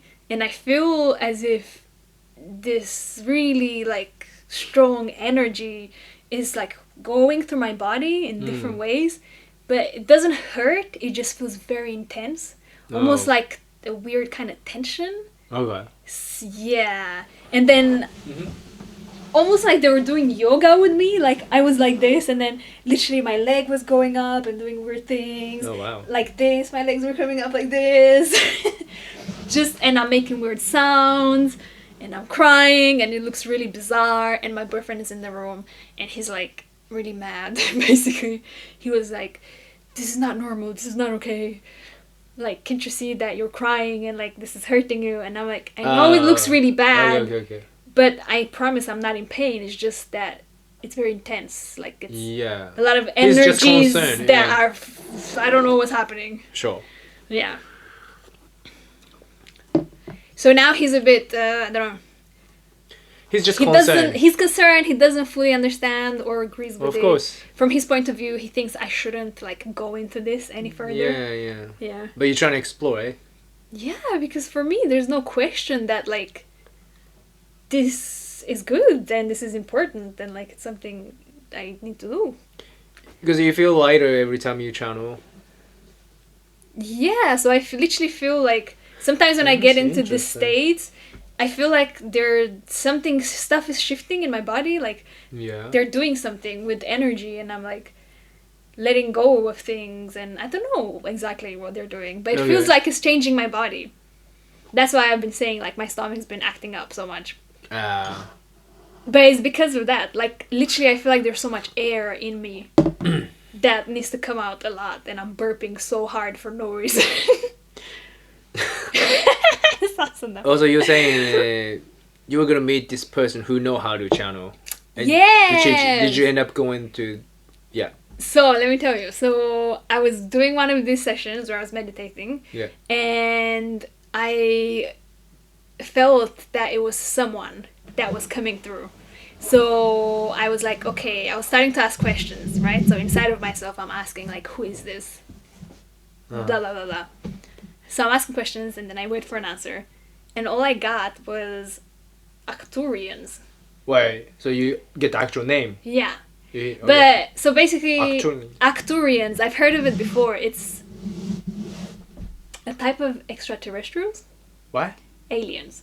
Okay, type of aliens. Yes. Okay. So if you look, Now we're going full Joe Rogan now. yeah, now we're going. That's it. The train has left the station. Now we're going berserky completely. Yeah, if you've go never ahead. heard of this stuff, it sounds completely fake. But yeah, I'm just telling you my experience.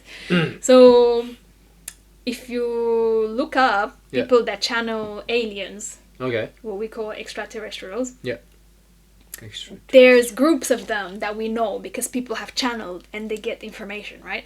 So there's a group called the Arcturians. Arcturians. Yes. Arcturians. So that's who I made contact with. And I saw them. I literally got images of them in my mind. They kind of look like yeah. Tell us. purple. Purple. Yes, I keep getting the color purple. Yeah. Like deep purple or like blue. All right.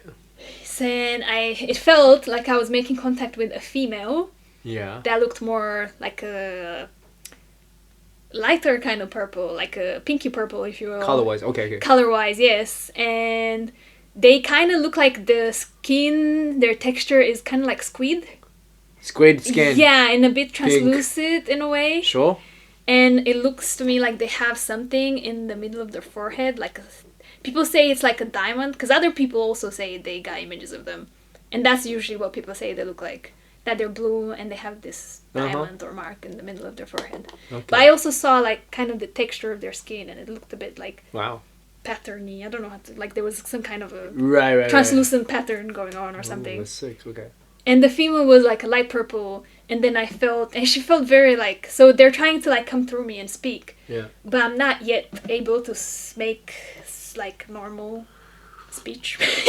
Yeah. They're not saying words. I feel them. I see their energy and I see them super fast, like flashes. Okay. And I feel their energy taking over. And the first time I felt this, it felt to me like I was moving to my right side of my body in my brain, and they were coming in through my left side. Oh. Yeah, and as they were taking over more and more, I was just feeling them more, and I could see them more. And they were like just moving and making sounds. And my breathing changes. But I'm not speaking. They didn't say any words. Okay. Yeah. But they're also, last time they were doing like tongue exercises. So literally they were doing this, like. So it feels to me, and I feel stuff moving in me. So I feel like a tickling kind of energy moving from my heart to my arms. Yeah. Yeah. So it feels like my body is getting adjusted to this energy. I don't know.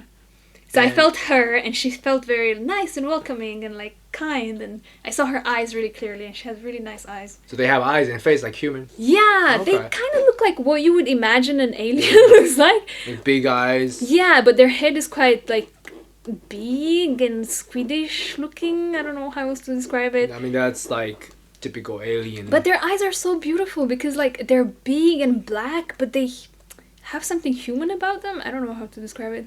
Well, yeah, that exactly look like aliens. Yeah, Like it's like emoji, kind of. alien emoji. Alien. Yeah, but she just looked really kind. I don't know how to explain. Sure. It looked like her eyes were smiling and like just as if a lot was happening in her eyes, but I don't know how to describe it. So you visually saw them. Yeah. Okay. But like in my mind, I don't know how to describe it. Yeah, and then I felt also the energy of a male from her species. So it was the female, and the male felt darker in color. He had more like a blue, but like a purple blue. Sure. And he felt very tall. As he came into my body, like my posture went like this, and I was like, my spine was very straight, and I felt like physically he was really tall. And this is what happens when you meditate. Yeah. Okay. And I just got the name Arcturians. I didn't get anything else. what happened to the guy or the lady you were gonna see who channels? So after I got this information, Yeah. I went online to look up anything I could about Arcturians, right? You heard Arcturians during meditation? Yeah, when I was seeing them. Oh. Because I was like, who is this? Because I could feel it was a different energy coming in. Yeah. So I'm like, who is this? And you looked it up, what it is. Yes, and I was watching videos about other people that channel Arcturians. Yeah. And a video led me to this video with this channel called Roxanne. Mm-hmm. I've never heard of it. Okay. Yeah, and she's awesome. And I was watching her on Gaia, and like the stuff she channels is so interesting. She channels what is called, she calls it the Fire Collective. Okay, what the hell? So there are different beings that come through. One is called Ossifius, another one is Sly, and another one is Sylvester. So different species or whatever? Yeah, they're not aliens. They don't say that only one says that has a human incarnation. Okay. And he actually says that at the moment, the human incarnation he has is 4. He's a boy that is 4. He's on the planet now and he's 4 years old. Oh, so it's like a specific okay. Yeah. Okay. It's very weird and confusing. Like, I'm trying to wrap my brain around it. It's Yeah. very strange. Like, it seems like from a consciousness point of view, Yeah. there's no time. Time works different. I don't know. Sure. It's really strange. And there's And- all kind of different beings. Some of them are collectives. There's like a collective. Or some are an individual. Some come through and they're like, oh, I am master blah blah blah, you know. So you found a person that does videos. Yeah, so she channels the Fire Collective. Yeah. And she was talking about channeling. So then I was so impressed with what she was saying in her Yeah. channelings. I went to her website and I wrote to her a message that I am starting to channel, but I can feel that like something is blocking me. Like Okay. I'm in my own way. Like they're not coming through as fully as they could. Yeah. Because I can see that they're trying to speak, but I can't speak. Yeah. So I wrote to her if she can help me out. And literally, in the same day, she gets back to me. Oh, that was quick. Yeah, like, I found her today, tomorrow she gets back to me. Like, hey, let's do a video call, I can tell you some stuff. Oh. Yeah. Serious? Yeah, and I was like... You haven't told this right to me, right? Yeah. Okay, go on. And I was go on. shocked. I was so surprised. Because she's, like, a really big, person on YouTube. Oh, really? Yeah. Okay. Does she live in London, you said? No, she's American. She's American. Okay, go Yes. ahead. And? Yeah. Roxanne, shout out to Roxanne. You're awesome. Thank you so much for talking to me. And Are you allowed to we went disclose? on Skype or Zoom, whatever. I don't know. And she just stopped me and she made a very big difference. Because I was like telling her that I feel like something is blocking me, like I can't, let go completely and let the channeling happen fully. Okay. And she was basically just like, just fuck that. She is very like, straightforward. And she was like, no, fuck that. Like, channeling is not hard. It's super easy. All you have to do is And she literally channeled. And she put her hands like this. Yeah, and she was like, all you have to do is this. And she puts her hands together. And this is how she goes into channeling. And like one of the, I think it was Osifius, came through and was telling me about channeling. And I was Holy like, shit! oh my god. It's so cool. And what did she tell you? That? She's very, I don't know exactly specifically what to tell. Very general things about, sure. Yeah, just what channeling is. And basically like to trust it. That you have to trust it. And that you have to not be worried about making stuff up. Okay. Yeah. Because you're making everything up anyway. Your whole life, you're making it up. Okay. From their point of view, like, you create your life. Everything is made up. Yep. So you don't have to worry about not being accurate or, like, making it up. Just trust. Okay. Just trust completely what's happening. Right. And after that, it was like a free call? Yeah. Oh, wow. Very generous. She was so kind. She was so nice. Okay. Honestly. After that, what happened? With the advice? After that, I felt way like I can let go more, and I just keep doing my meditations and getting in that state, and I am just getting more and more information, and like every day something new happens, and I literally feel like I it's so strange because I feel like my world has changed so much since all of this happened. Like I can't recognize my world anymore. I feel like my world has been turned upside down. Yes. And like my foundation of everything I thought was real just got fucking pulverized and destroyed. Yeah. Yeah. So.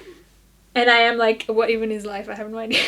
What did you learn about? Like you said, you learned something. Like what do you mean by that? What learn about yourself? Learn about past trauma? Learn about past life? What is?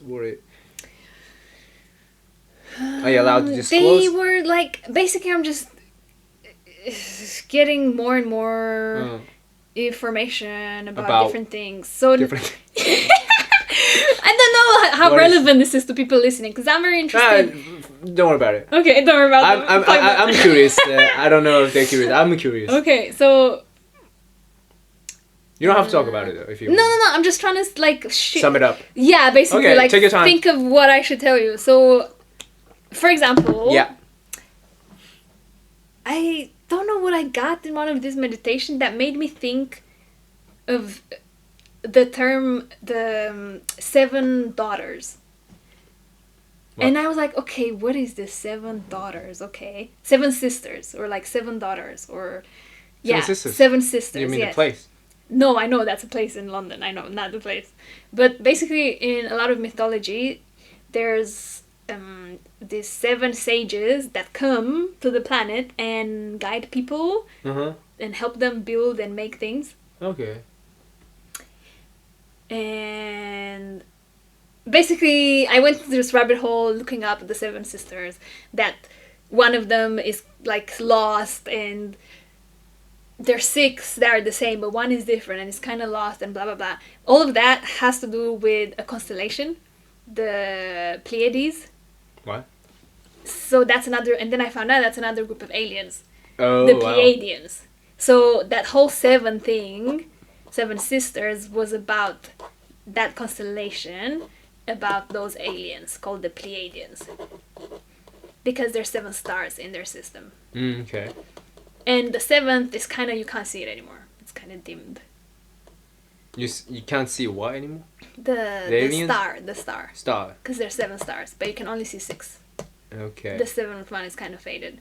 But anyway, what's weird is that I got this in a meditation, right? And then I was really looking into it.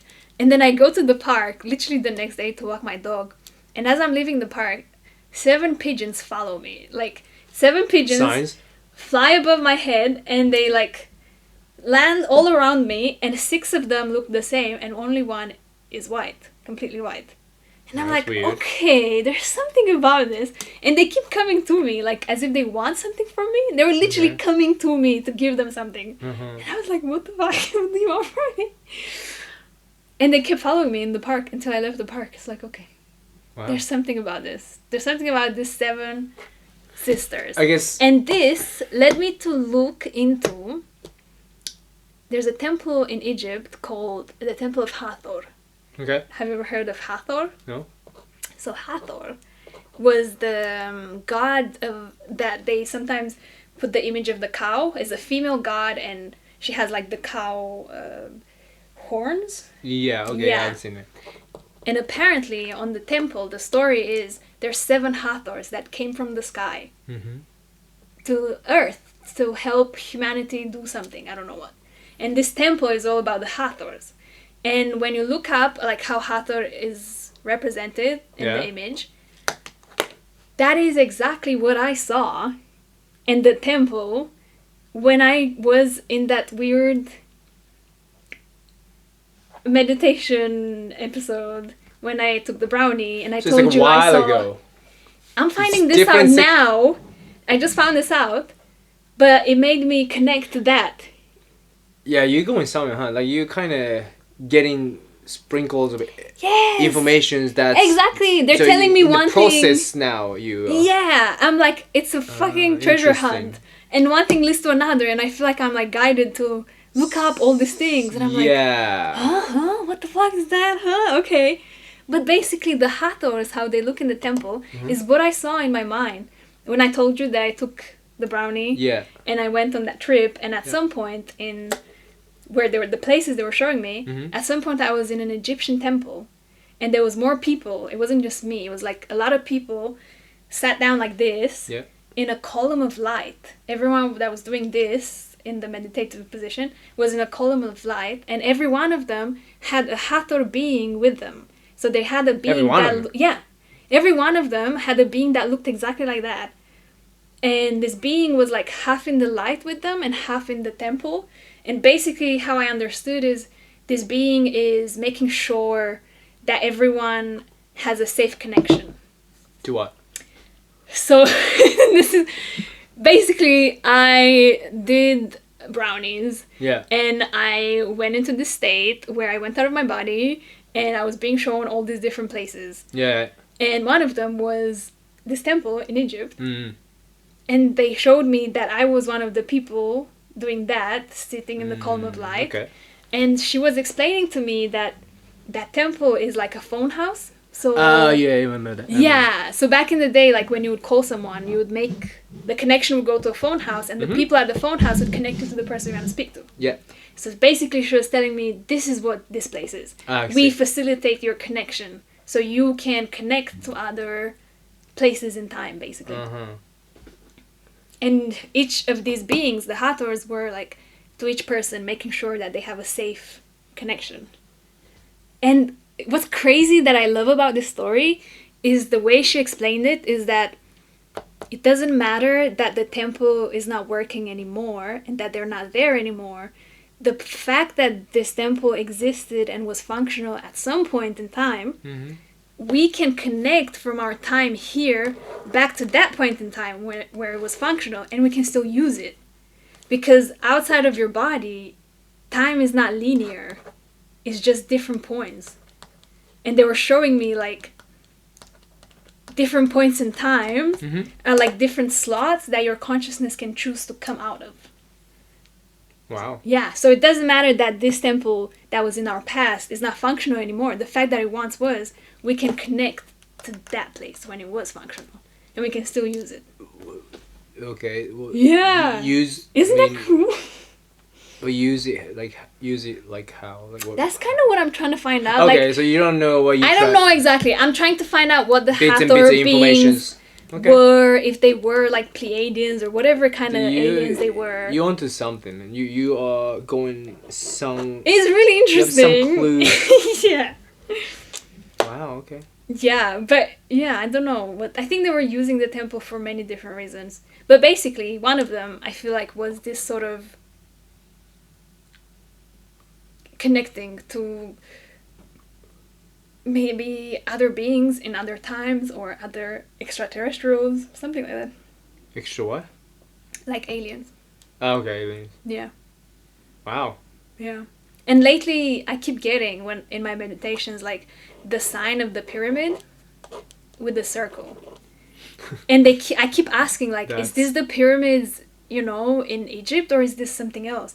And they keep saying it's something else. And I'm like, what is this? And they say it's a kind of technology that a past civilization on our planet knew how to use. And it's basically, I don't understand it, but it has something to do with like interdimensional travel. Like traveling to different dimensions. Oh.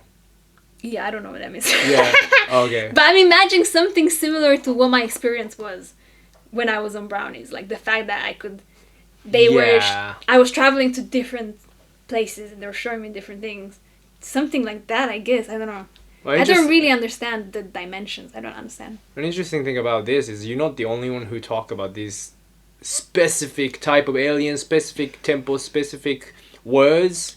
You're not the only one, so there's a theme here that is leading you to some kind of truth. And believe me, I'm not smart enough to make this up. Like, yeah, I wouldn't be able to put this together. I have no idea.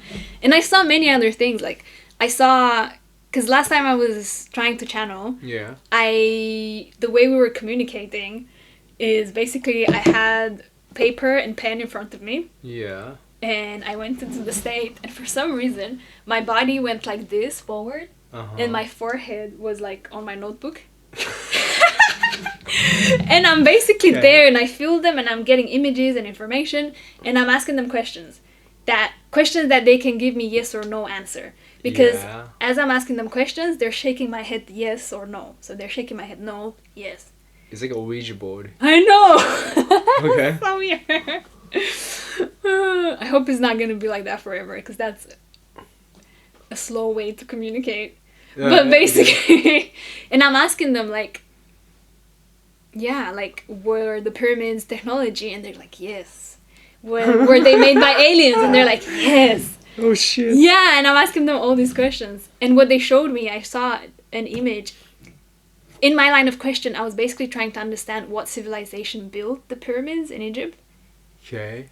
And what I got, basically, is that it was a civilization before the last big flood.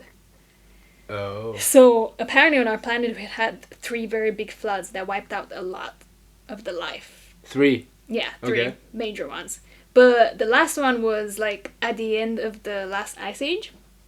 What people call the young... That's a while ago. Yeah. So, because a meteorite hit the Earth. Right. And that caused... okay, good. Anyway, blah, blah, blah. But basically, before the flood, the pyramids were there. There was technology. The pyramids that are in Egypt were there before the flood. So the pyramids are fucking old. Like, really, really, really old. So... And I saw the place, like, it was grass around them. I saw the pyramids and, like...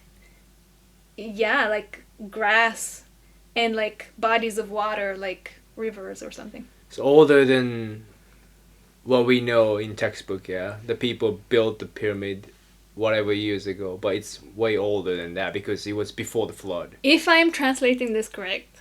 Yeah, your theory is... What they said is that they were built by... Some other species or whatever. By either, like... How do I say this? Like... late Lemurians or Lemurians built them. What? What's a Lemurian?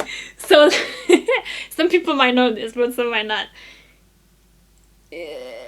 A lot of this information that's coming through the channeled aliens, the aliens especially speak about this a lot. Okay. They say that we had different civilizations on our planet that were wiped out and that we don't know much about. Mm-hmm. And before the flood, the biggest one was Atlantis. Okay. Right, the myth of Atlantis. The Atlanteans. Well, I don't know much about it, but yeah. Yeah. The one in the sea. Yeah, but they say that because it sunk. But it wasn't always in the sea. It was like... Okay. A huge, like, land, basically. Yeah. Like a continent or something. Anyway, they were a group of people, right? A civilization, the Atlanteans. And before them... Before them? Yeah. Okay. What the hell? They were the Lemurians. Oh, wow. This is before... This is so sci-fi. Sure, go ahead. Yeah, but basically Lemurians were, like, one of the first expressions of human form on our planet. Oh. Is how I understood, kind of. Okay. So they took shape as, like, primal humans, like the first human beings. And they made this civilization called the Romanians. And I think that's who the prehistoric humans were in my story. Yeah. Yeah, I think they were Lemurians. And these people built pyramids. Yeah. From what I understand. I could be wrong. But from what I understand right now, yes. And Lemurians and Atlanteans had a huge war. Oh, they existed at the same time? Like, late Lemurians had a war with Atlanteans. Okay. And then it all came to an end because the asteroid hit the Earth. And flood. And flood. So this is before cavemen that we know? Yeah. Yeah? Yeah. Okay. So at the same time that this was happening and this was happening, there were, at the same time on our planet, there were other types of humans, if you want to call them. Like cavemen. Wait a second. So they were more advanced. They were a group of people that were more advanced than other humanoid, people on this planet. Now. Okay. No, so back in that time, yeah, they were advanced, the Lemurians, yeah. but other groups of humanoids weren't. There were other groups of humans that weren't. That existed at the same time. Yeah, that we would call like cavemen and that. Okay. Yeah. So. But they are connected strongly to like other alien races and stuff like that. I'm not sure exactly what the story is there. But from what I understand, the Lemurians were basically like, I don't know, something to do genetically with other aliens. That's something that you're learning right now, yeah? Like through the meditation. Yeah, and also there's a lot of stuff like online on YouTube from other people that channel. So a lot of people channel information about this. Wow. Yeah. Alright, through this, I get all this stuff, but is there something that you can share with us in 2024, 25, I guess, that we can benefit from? Like some kind of like a life lesson or something that you learn about, I don't know, human existence, or some realization that you came to, something that we can, I don't know. Are you just learning about aliens information? I mean, that... Are you discovering something about yourself too? Or? Yeah, of course, of course. Because like all of this comes with like the nature of our soul, like who are we really? I get it, exactly. Yeah. So through all of this, I'm basically being told that like who you are is not who you think you are. This persona you have, like Tsubasa, it's only one like character, if you will, of yourself. Your inner being is way bigger than you can think. And your inner being is like expresses itself on different dimensions. So there's different versions of you, different incarnations of your soul that exist now at the same time. So like when I had my trip, for example, and I was being shown stuff, the way they showed me visually is that I saw your inner being like a sun, literally like a ball of glowing energy. And inside of that, it was you looking in the mirror and playing and speaking to yourself. And they were saying like, this is what you all do. You speak to yourself in the mirror pretending it's someone else. But it's actually just you playing with yourself. And then from that sun, it was like different incarnations of the same source energy, if you will. And I was shown my different incarnations, and it was like some of them were humans from back in the day, some of them were aliens, and a lot of them were just like not even physical, just kind of weird light beings. I don't know. Wow. And it's not that you don't exist. Yeah. You as Tsubasa, it's just that you're more than you think. Like, you're multifaceted. I don't know how to explain it. Okay. It's very interesting. And these beings are their own individual beings, but on a bigger level, you're one. Yeah. And the way it felt to me, because they were like communicating through emotions, when they were showing me this, they were showing me like, this is your family, like this is your soul family. Yeah. Almost like your whole soul is expressed in different people, and that's your family, that's your soul family. Yeah. Yeah. Is that comforting to know that? Yes, because I met them and they were very loving. And I feel like this Arcturian lady, the purple lady, Yeah. I think that's the purple alien lady that came and spoke to me when I was, With your boyfriend? No, when I was high on the brownie. Oh, you are your Yeah, I think because she's the only one that spoke. Uh-huh. And she said Cristina is finding it very strange that she's hearing her voice, but the words are not hers. Mm. And that's all she said. But I knew, I saw her in my mind and I felt her energy. And I think it's the same, like alien lady. I think she's the Arcturian lady. Wow. And I think she is part of my soul family. I don't know exactly what that means, but that's how I'm understanding it. And they feel very loving, like almost as if, imagine like you go home from a long visit somewhere. Like you've been in the UK for many, many years. And then finally you go home to your family. And they wait for you with, their arms open. And they can't wait to hug you and love you. Yeah. Yeah. It's like that. Wow. Like every time I'm interacting with them, it feels like I'm coming home. And they're like, we love you. I know this is crazy. But yeah. I mean, from outside, it's like we don't understand what you're feeling. Yeah. And seeing inside, it's like hard to understand, wrap my head around. What's especially because it's so much. Yeah. But yeah, there's some common theme that a lot of people experience that I've heard of. So it's like a universal thing. Yeah. And what are you gonna say? Basically, think about it like this. There could be a different version of you that right now is an alien somewhere else. Yeah. Is an Arcturian. And you can interact with them. You can connect with them and channel them. Through the meditation. Yeah. Wow. Because your source doesn't know time like we do. Right. So you can make that connection now through your source. What's the benefit of that? What's the benefit of that? You find out more of who you actually are. Oh. It's like you are this vast being, right? Yeah. That can't be contained in only one human person. Wouldn't you want to find out more of who you are? Like, what does that mean? What does that mean? Who am I? What does that mean? Yeah, that makes sense. Yeah, what does that mean? What does that mean? I have no idea. Let me find out. And these other aspects of yourself, like aliens, as crazy as that sounds, can come and like teach you some of that, some of who you are on other levels that we're not aware of. Or that the way I understand that we have not been aware of as humans for a long time. But what they always told me is that you knew how to do this before on your planet. So every time I sit down to channel, they tell me like, there were people on your planet before that knew how to do this. And they knew that you have a connection to these things, different kind of beings, but you forgot because you stopped practicing that and you started focusing on other things. And also because those civilizations like died out.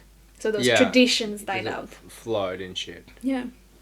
Oh, okay. And you said, what can I say for 2025 that can help us and stuff? Yeah. Basically, what all of this is leading to is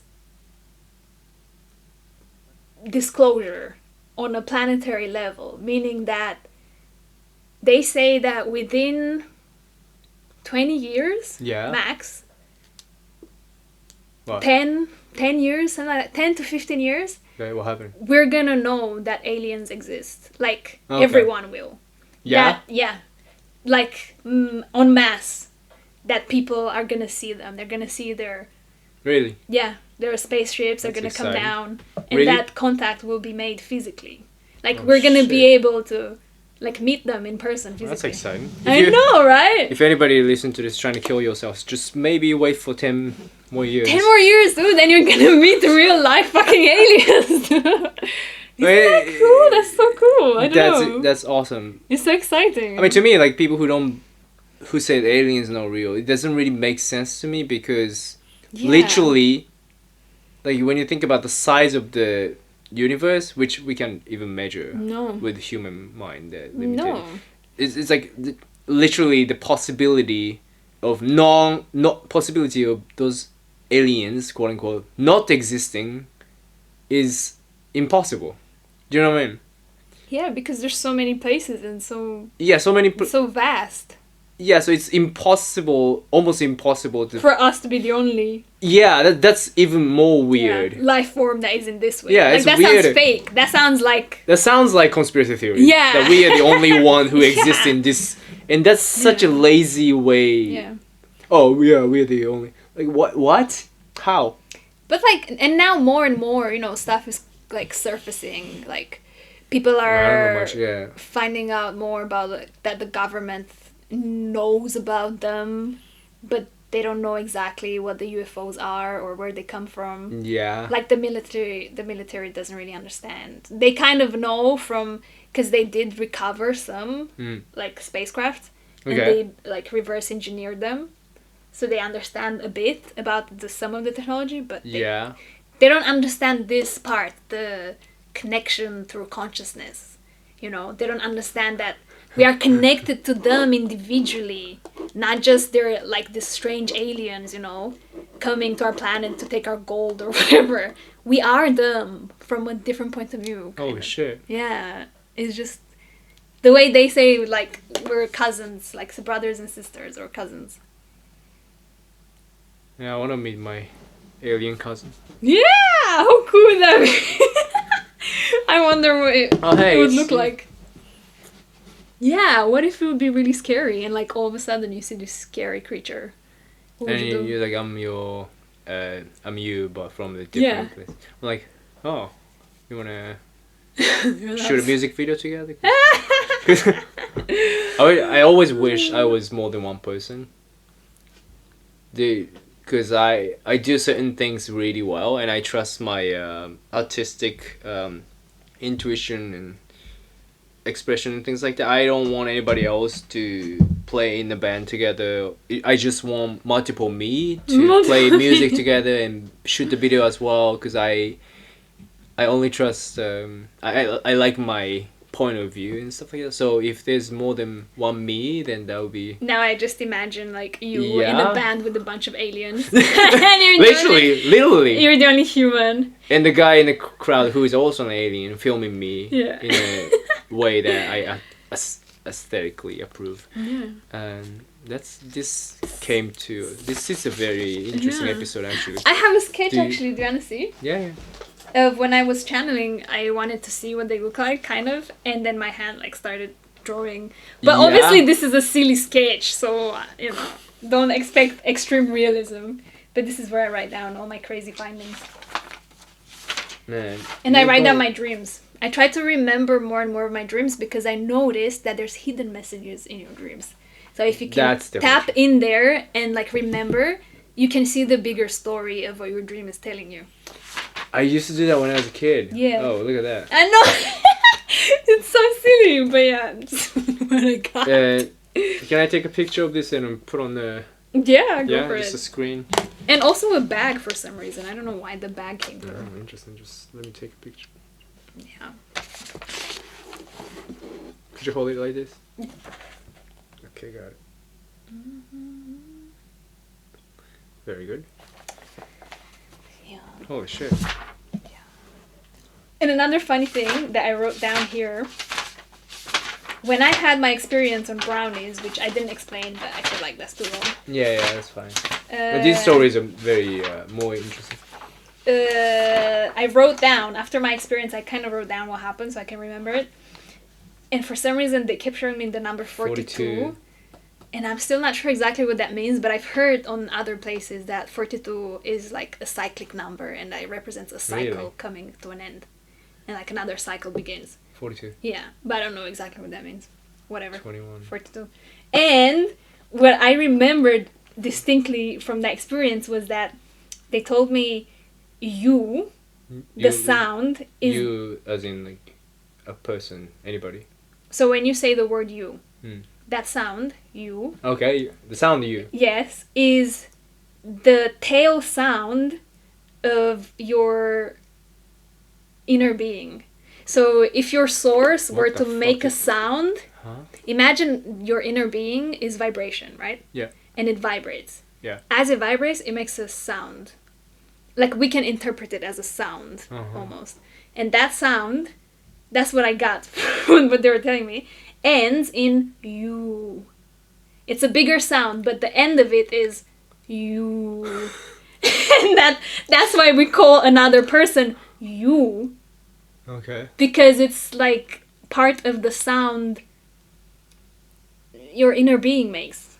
But only in English. Yeah, only in English. Oh. But why I say this is because You. someone else that was channeling said literally exactly this. But she said that the sound is hue with an H.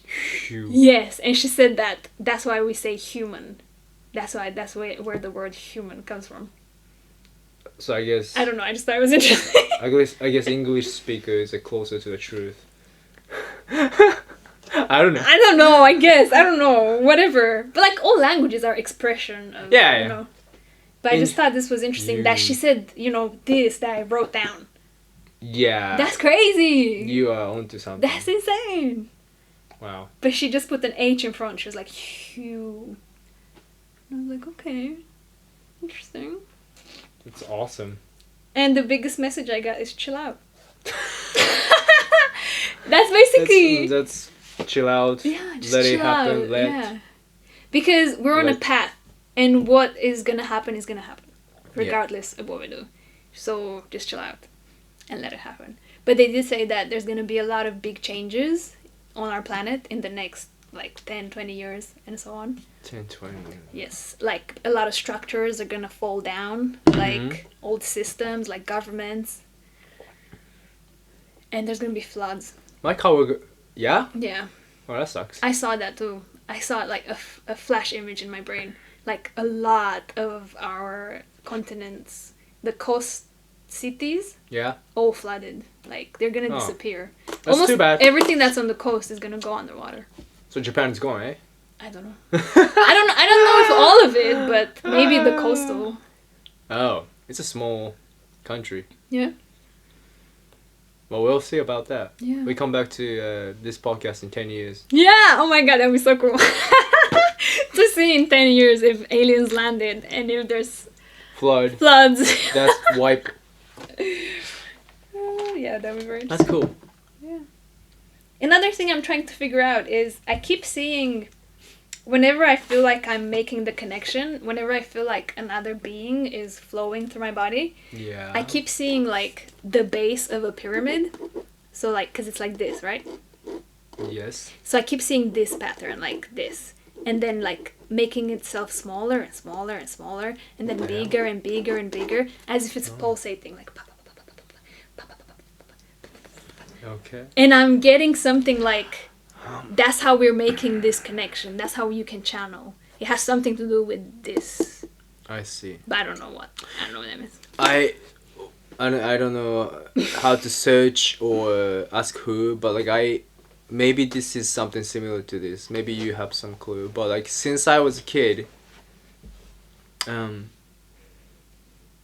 remember, especially when I was sick, when I have fever, especially when I have fever, I guess without taking any medication, I always felt this in my head. I always feel this texture, Okay. which I don't know how to explain, but I'll try my best.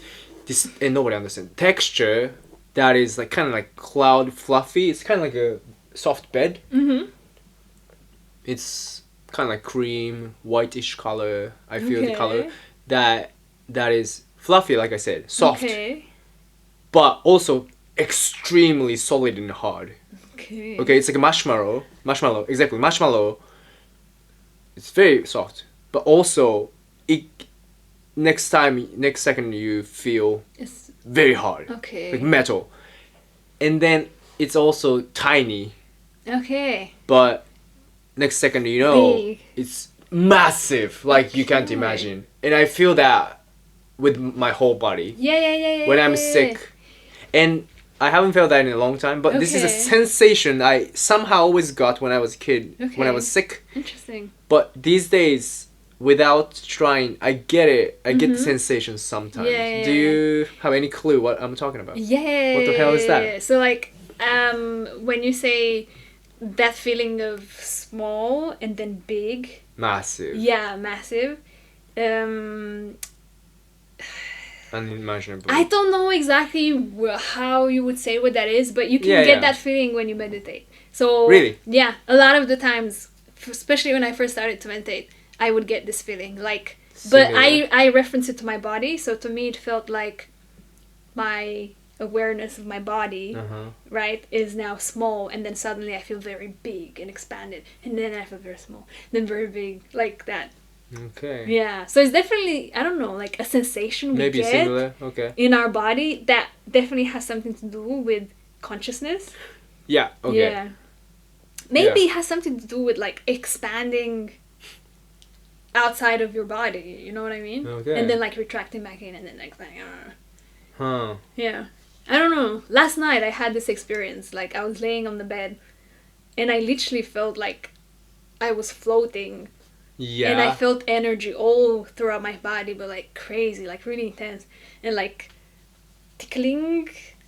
Like something was moving like in waves and it was like tickling me. And I felt energy like flow through my hands and my legs. Yeah. And it literally felt like it was like shooting out of the soles of my feet.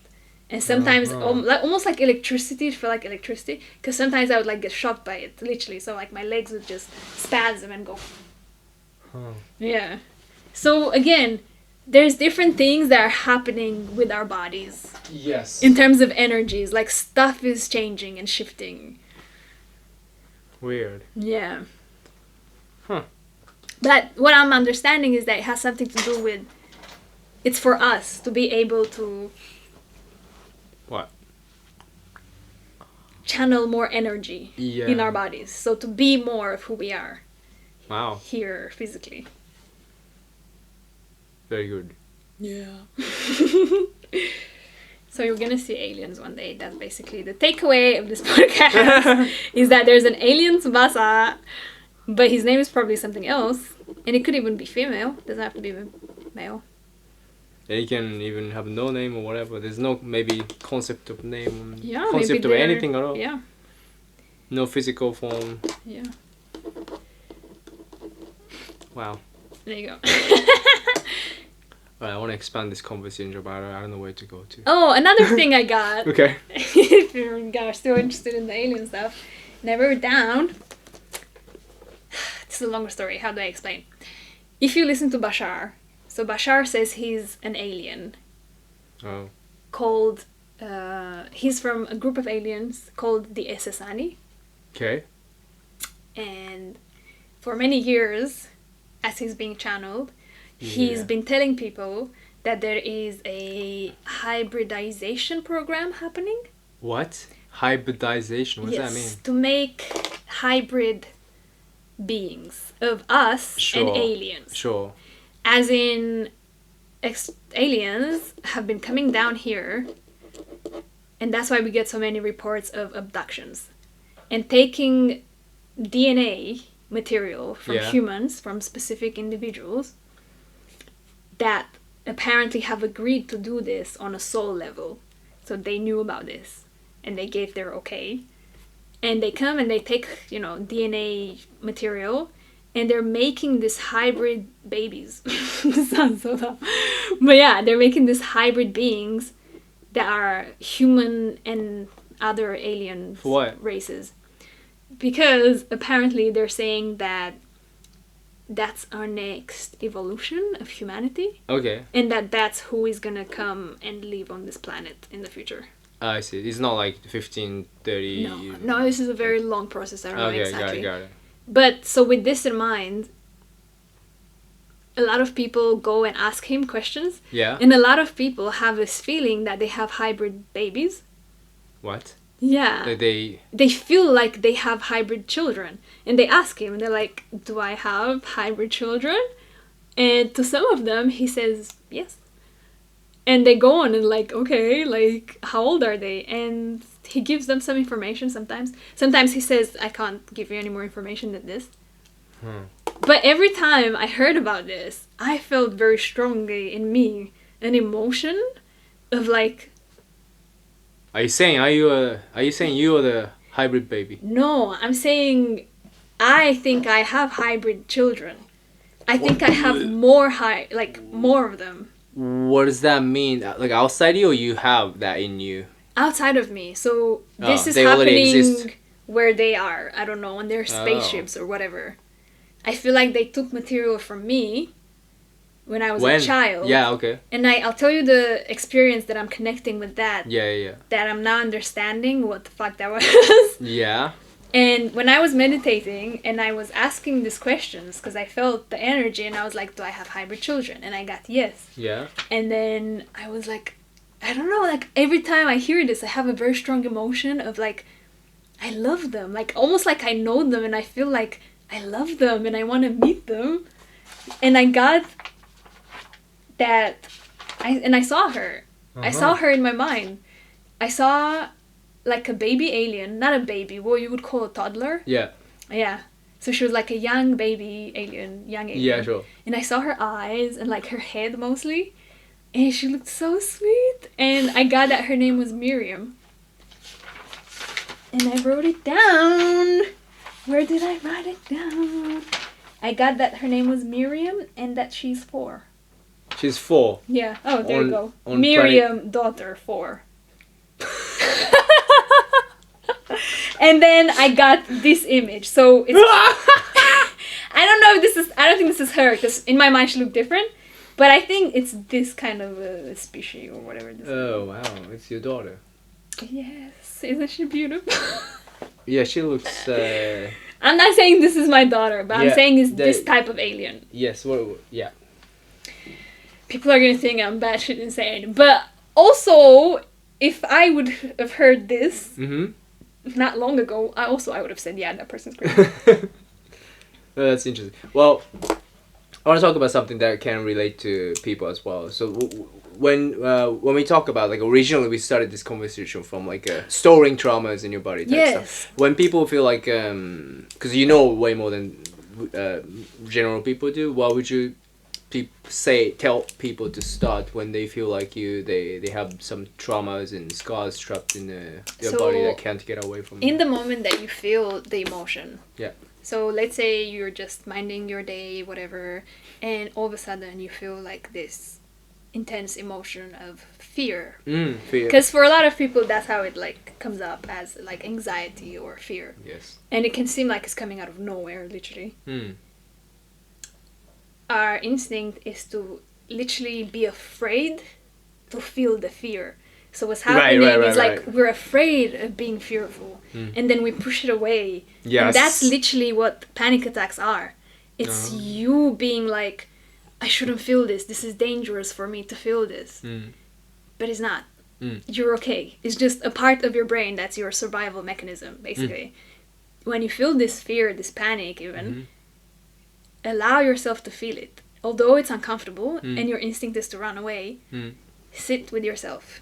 And just allow yourself, go in your body, like you can imagine in your head, literally as if you're going down your spine to the base of your spine, like if you're sitting on the floor or whatever, and imagine you're there. And that's where the fear is too, and you're just sitting together. Yes. Just experience it. Don't run away from it, and you'll see that for a second it might intensify and it might scare you, but just sit there and feel it. And as you do this, you'll see that it will become less and less and less and less. Because it's like, now that you allowed yourself to face it, to experience it, now it's like flowing through you. That's flowing through you and transmuting the energy to come out. So you might even feel... Right. As you sit with your fear, you might even cry or whatever. Yes. If you cry, is really good because it means that's that energy coming out. Yeah, it's literally your biological, the energy like transforming biologically and coming out. Yeah. So. And tell yourself in your mind when you're scared, it's okay that I feel this. It's safe that I feel this. Look around you. See that you are safe in your environment. Nothing is threatening your body. You're okay. You're safe. Although you're afraid, you're safe. You are allowed to feel like this. Right. It took me forever to find this, how to actually process emotions. Basically just to feel it. Let it express. Though I wish I knew this long before, is that although this is true, yes, you have to feel it, but at the same time, I used to mix up feeling with thinking.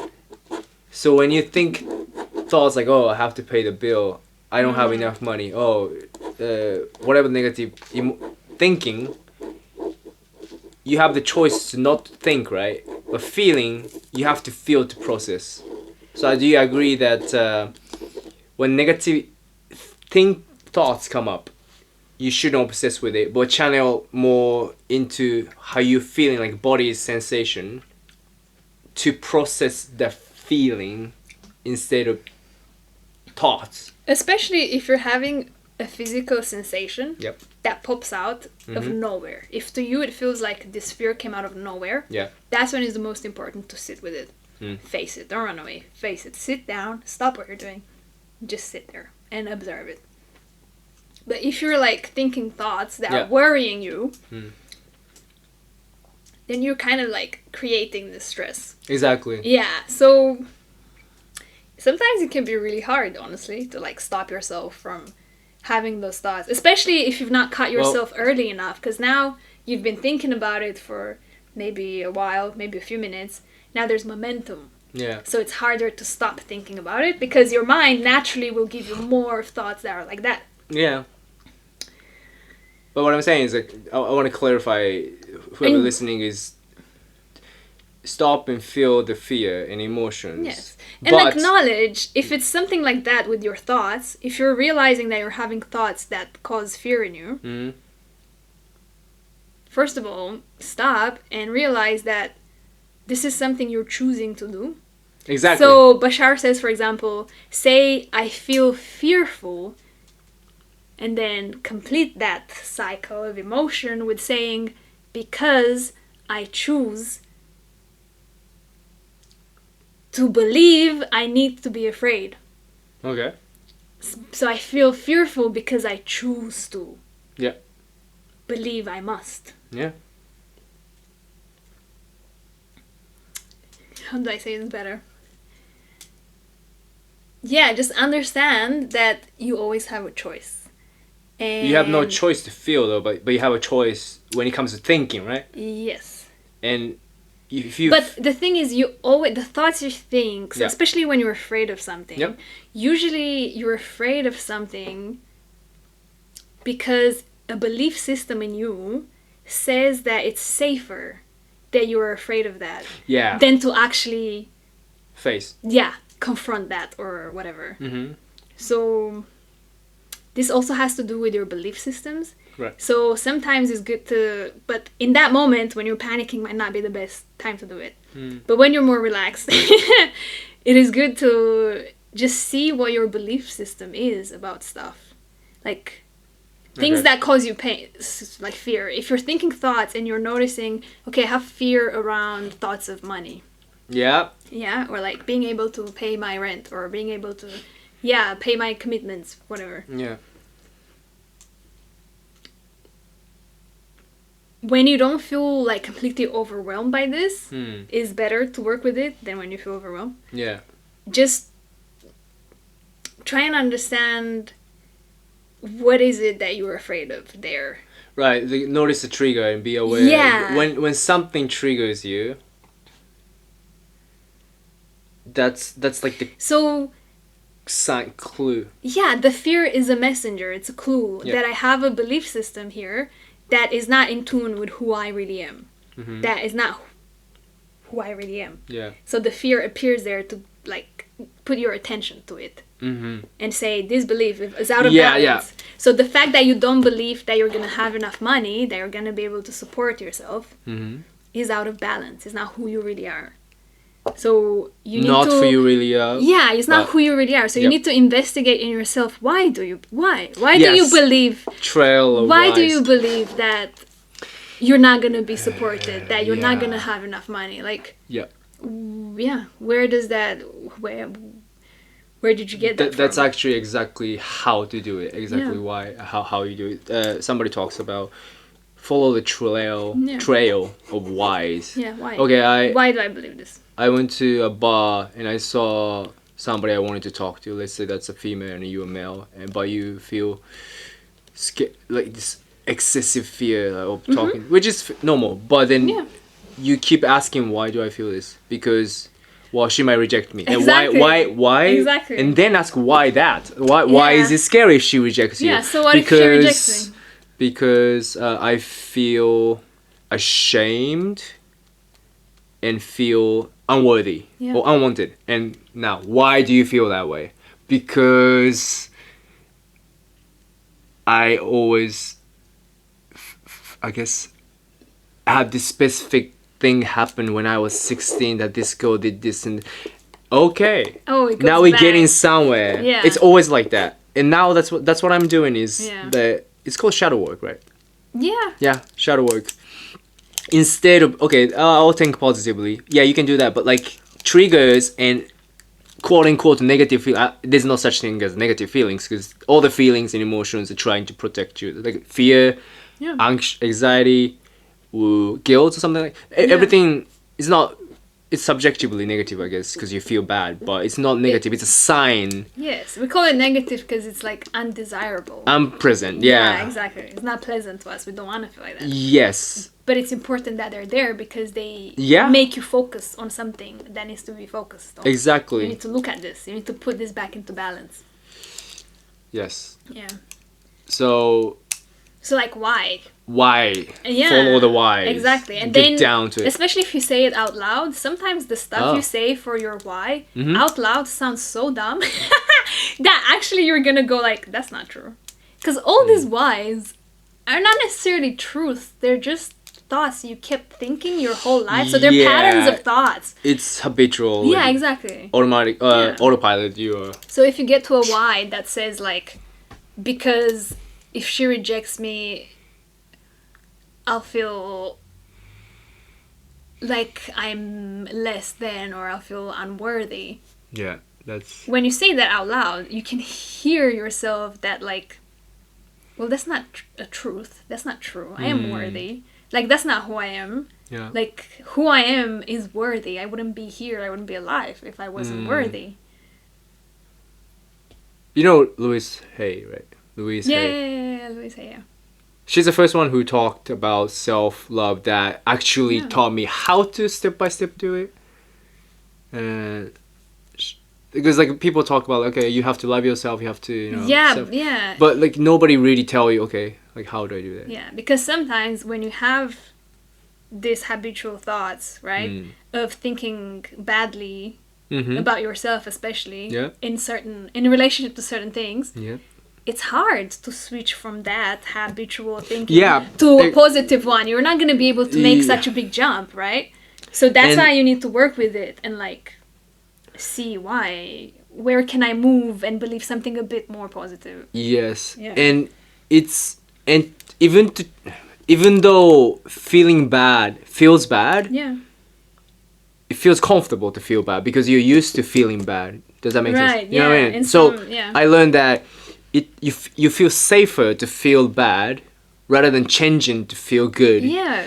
So that's like the biggest thing. Because it's comfortable and familiar. Yeah. So that's why like people stay in toxic relationship because it's maybe you grew up in a broken household where your parents beat your ass, or maybe you went to school that teachers treat you, some kind of stuff like that, and you're used to being treated like that, being abused. So that's why some people get into like relationships. You subconsciously choose the familiar feeling because that's all you know, and then you're stuck in the So that's why when you try to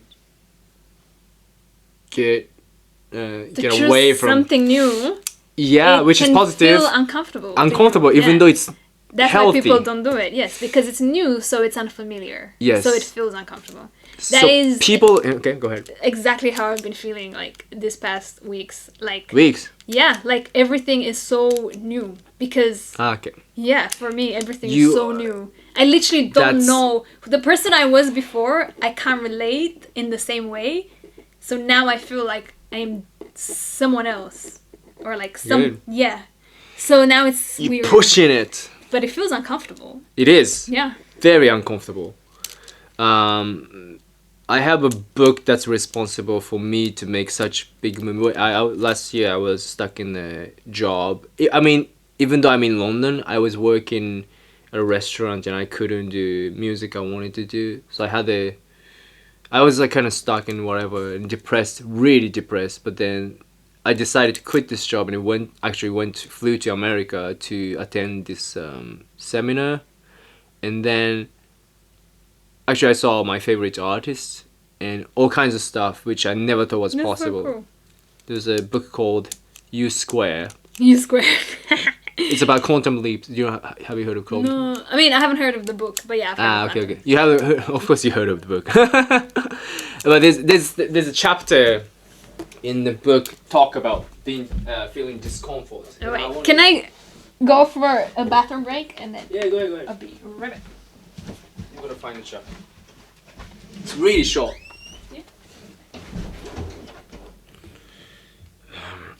Yeah. U Square is a book by Pretencious, PhD, a high velocity formula for multiplying your personal effectiveness in quantum leaps. It's a very short book that was recommended by my mentor, Bob Proctor, that I talked earlier. And this book is 36 page long. This book is responsible for me to make scary actions that I took, that I knew I could take, but was scary as hell to do so. And if I was, let's say, if it was like a year or two ago, I would never ever even thought of doing things that I did after reading this book. The chapters, it's like 10 chapters. Each page contains small amount of reading that kind of teaches you certain perspective on life. And there's a chapter called, which one? Get Uncomfortable. This chapter really kicked my ass. I'll wait until Cristina comes back. But this chapter makes me feel, it kind of justify feeling of being anxious, because it's a normal thing, and then also it's a sign that, well, I'll talk about it when she comes back.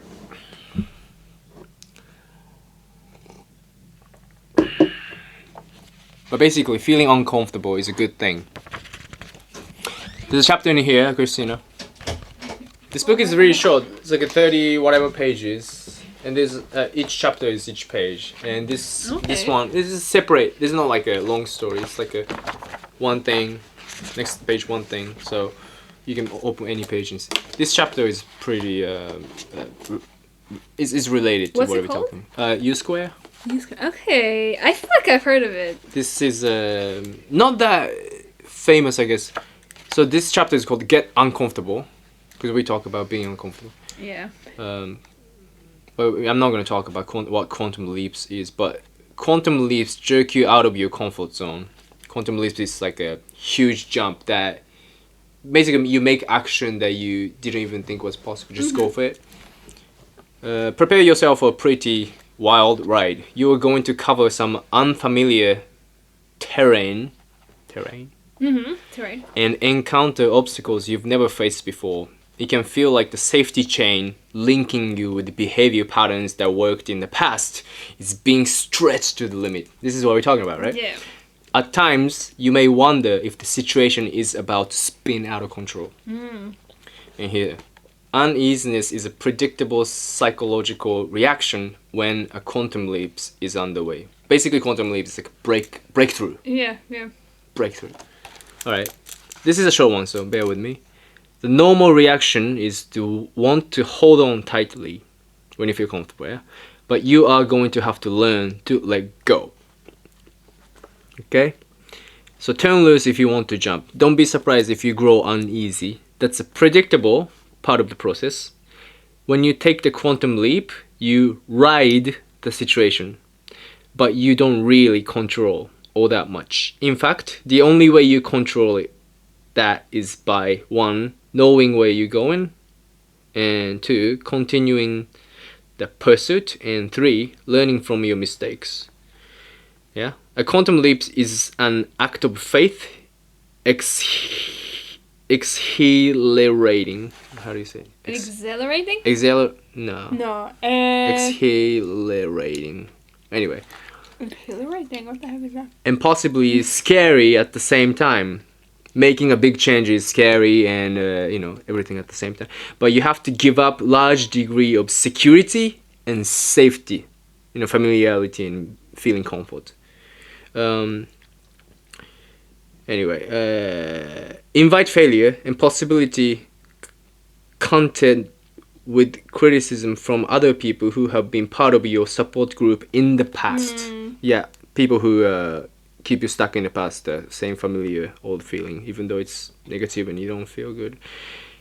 Anyway, make you uncomfortable? That's a good sign. If you are experiencing no anxiety or discomfort, the risk you are taking probably isn't worthy of you. The only risks that aren't a little scary are the ones you've outgrown. A high comfort level provides solid evidence that you are playing it safe, not growing, not really testing your limits at all, and not in the process of a quantum leap. You might be making gradual progress. That's possible, but you are not going for a breakthrough. Alright, there's a little more. U square carries you beyond your commonplace everyday habits and calls for a little more nerve. So just go into this expecting a tough touch of anxiety. Uneasiness is a predictable psychological reaction when quantum leap is underway, when breakthrough is underway. So it's a good sign.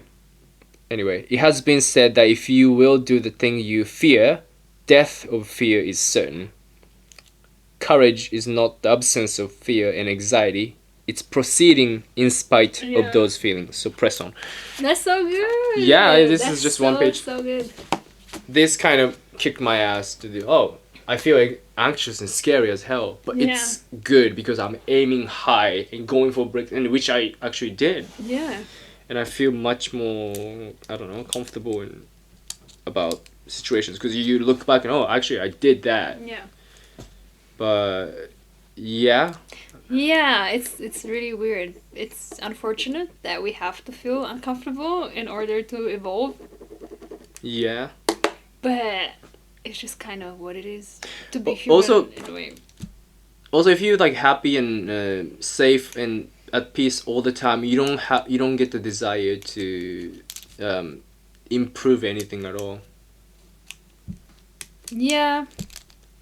But I don't know, it's tricky because it's not like you can't have a good life just being, playing it safe and just whatever. Yeah. Being in your quiet little life. Yeah, that's true. But I think, especially now with all the changes that are happening in the world, I'm gonna have this already. I feel like people are gonna get so bored of that so quickly. The passion is gonna run out for just doing your normal, comfortable routine. Yeah, especially me. I feel that. Yeah. I prayed and begged for adventure, so now I'm in London and having all the adventures. More than I can have that. Fuck. Yes, I begged for it, but. Yeah. Oh my god. I have a really good quote from Bashar. Bashar said once. Yeah, what is it? Because a lot of people go to him and they say what if I don't know what my life purpose is? Okay, go on. Yeah. I'm interested. Then they say, and then he said something that just stuck with me so good. Mm-hmm. And he said, look behind your greatest fear. Yeah. That's usually where your life purpose lies. So once you face your greatest fear, you'll find your life purpose. I've never heard that. Yeah, that's good, no? If you don't mind sharing, what is your one of those? Well, it doesn't have to be greatest. But what comes up to you? Honestly, that by being who I am, Huh. I'm gonna be so weird and unusual to everyone that I love in my life that eventually they're They all would- gonna not be in my life anymore.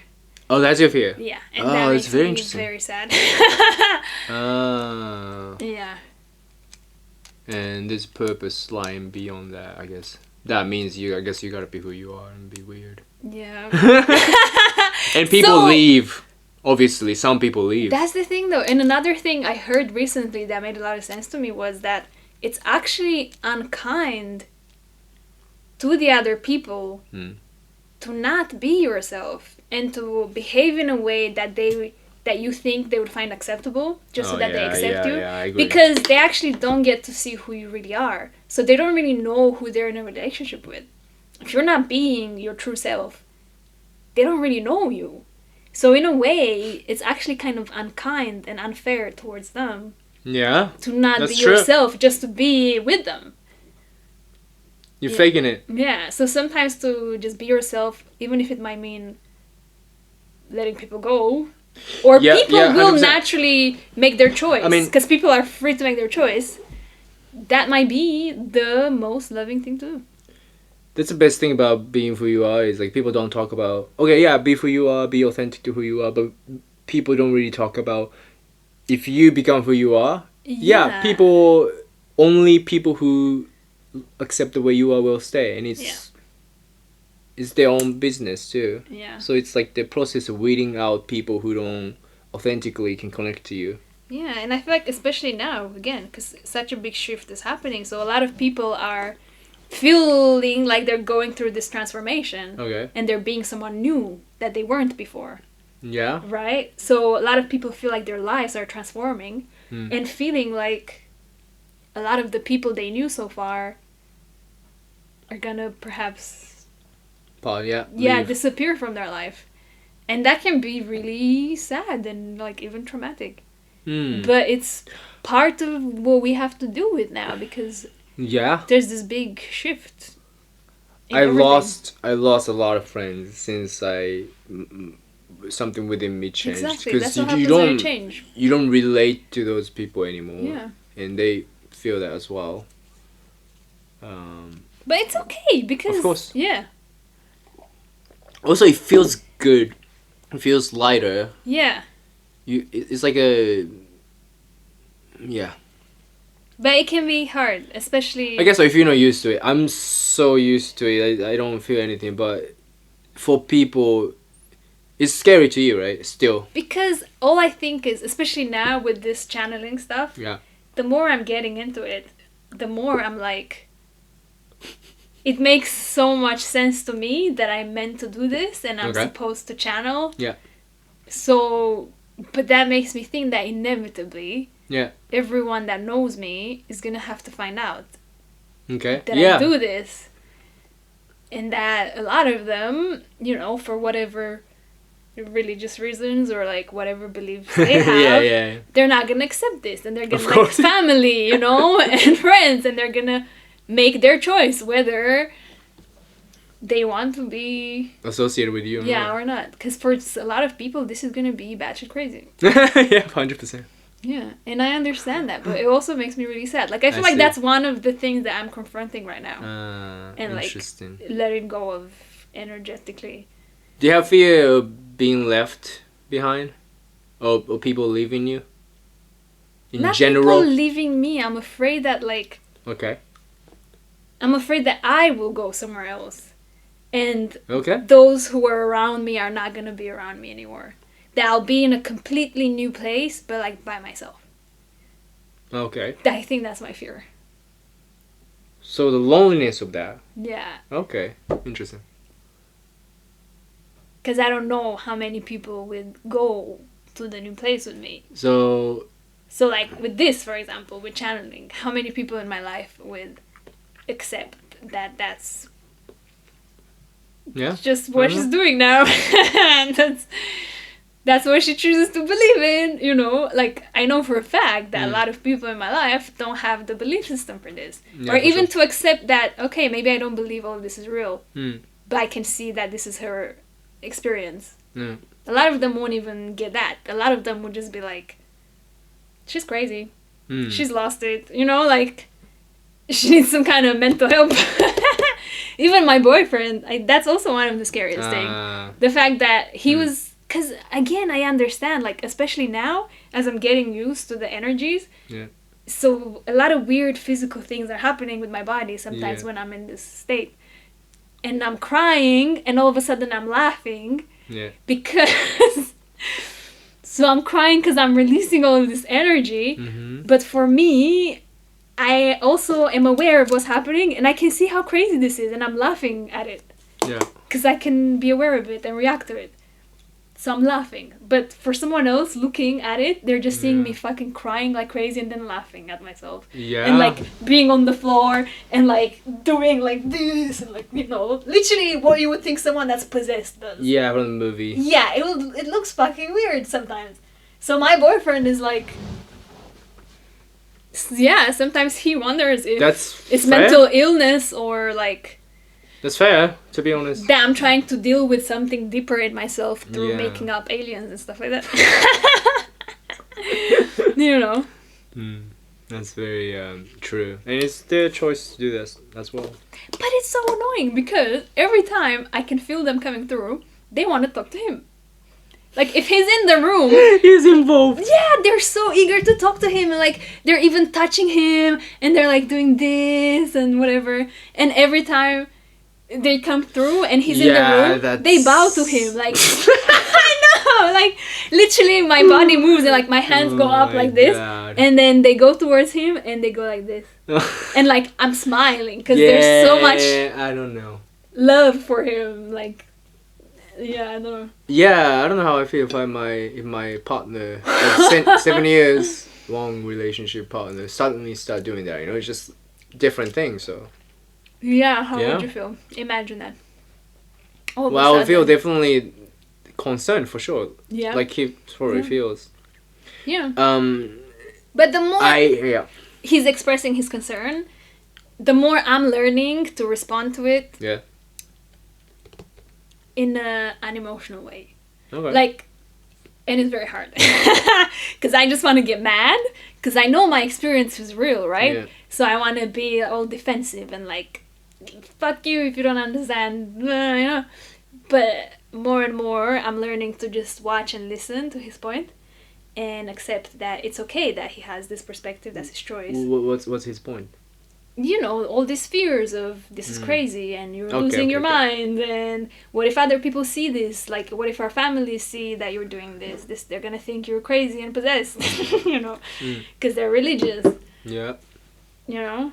But the more I am learning, I'm practicing this to listen and acknowledge that those are his points of views. Yeah. And that's okay, that's what it is. Yeah, of course. And that I can still keep my point of view. Yeah, of course. Yeah. Yeah. And if it doesn't match, then yeah, that's okay too. But also that I can explain my point of view, like, in a loving way. I don't have to be like, fuck you if you don't understand. Like, I understand that that's your experience.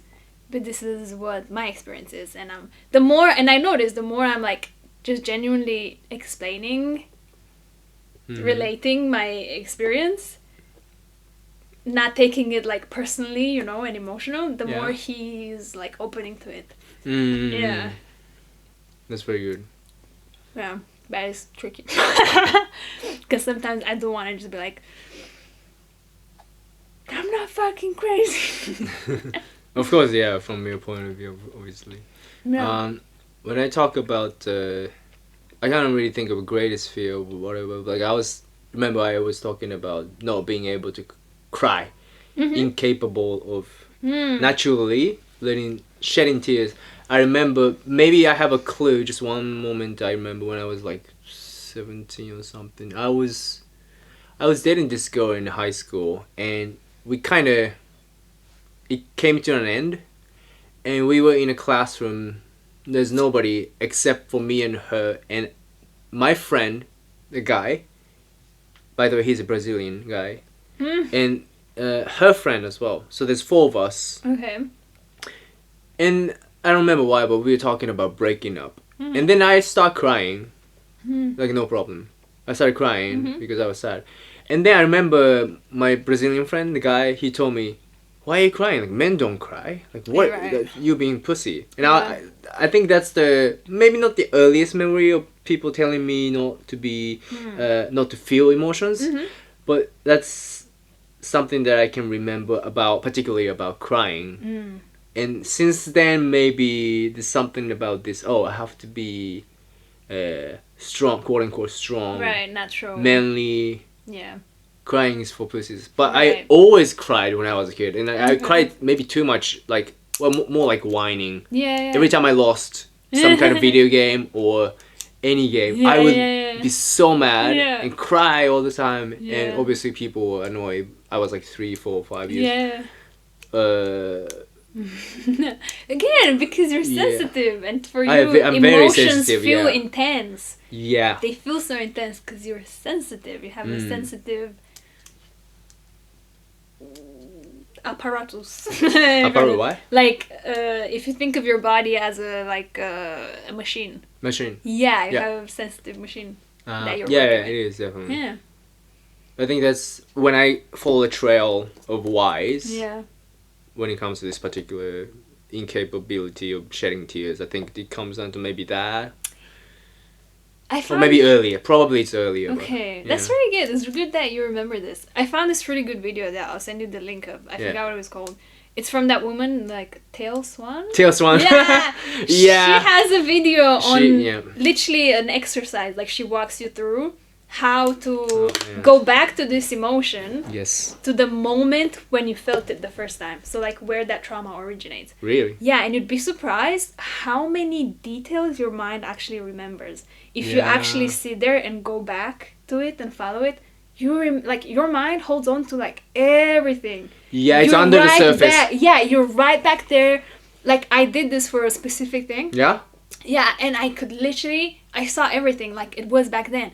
Like, I could see myself as a young, like, child, and I was with my aunt, and I was crying because of something, and she was, like, yelling at me and telling me to stop crying. She was like, stop crying, stop, you know, like, every time I would try to make a sound, she'd be like, stop crying. And I just felt such a, I don't even know how to explain it, like, just suppressed so hard. Yeah, suppressed, yeah. Like, I've had so much emotion that I wasn't allowed to express. Yeah. And I felt like I'm not allowed to speak. I'm not allowed to voice I know that how I actually feel. So, and as I'm going through all of this in my mind, I'm crying like crazy, dude. Like, this is insane. Can I ask you where it started from? Like, how did you end up there? What was the first thing? Why do I feel this way? And I went all the way. I have problems with my throat. Okay. So... And I always used to think that, like, it's because I used to have acid reflux. So my stomach used to be a bit bad, and I would get acid, and I used to think, I think that's why my throat is bad. Yeah. Because I'm probably hurting my throat with the acid, right? And my voice would, like, be raspy and bad, like, literally as if I have a sore throat, like I have a cold. But the more this is happening, the more I'm realizing that it's not that so much. It's just that I'm not often speaking my truth. Like, I'm not expressing myself fully as I could be. So it started from psychological, but physical became actual habit, physical habit. Yeah, of like, my throat can't express. Yeah, that's crazy, isn't it? From holding back. Do you think that improved after you found out the cause of the memory? Yeah, really? Yeah, because I did that exercise and I cried like crazy, and then I felt better. But I'm still, like, working with that. Because I feel like that's still a big blockage in my life from many different aspects. The fact that throughout my life growing up, I didn't feel like it's safe to express how I truly feel. Yeah, just reprogram yourself as success. Very nice. Yeah. I have 4 things that I do that I recently just noticed that happens, and the physical things like that, that I still don't quite. I think I'm gonna use that exercise to get to the bottom of it. I'll try and find it. I'll send you. Yeah, please. Nail biting. Like, I can't. That's typical, right? Very typical. Which is not that well. Twice I had to do the surgery because I ate. Surgery. Yeah, I bit too much, and the skin got infected and it had like a swollen. It had pus, and couldn't, so it had to cut and remove twice. They cut the flesh. Yeah, we had to cut it because it was just like kept expanding. I couldn't even sleep. Just a finger. It was hurting. Here, it was hurting a lot. But my point is, nail biting doesn't really cause big problem, but yeah, it does cause some problem. But I didn't think about it's a psychological thing.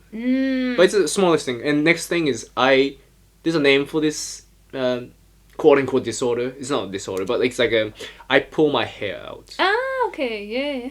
I've heard of this before. I know I started from forehead. Yeah. Actually, I know why I started it, but anyway. And it went down all the way down to pubic hair. Okay. And I pulled it, like, prick them. Pluck, yeah. I pull them out. I don't shave, just like, pluck them, right? Okay. There's one other thing, there's a name for it.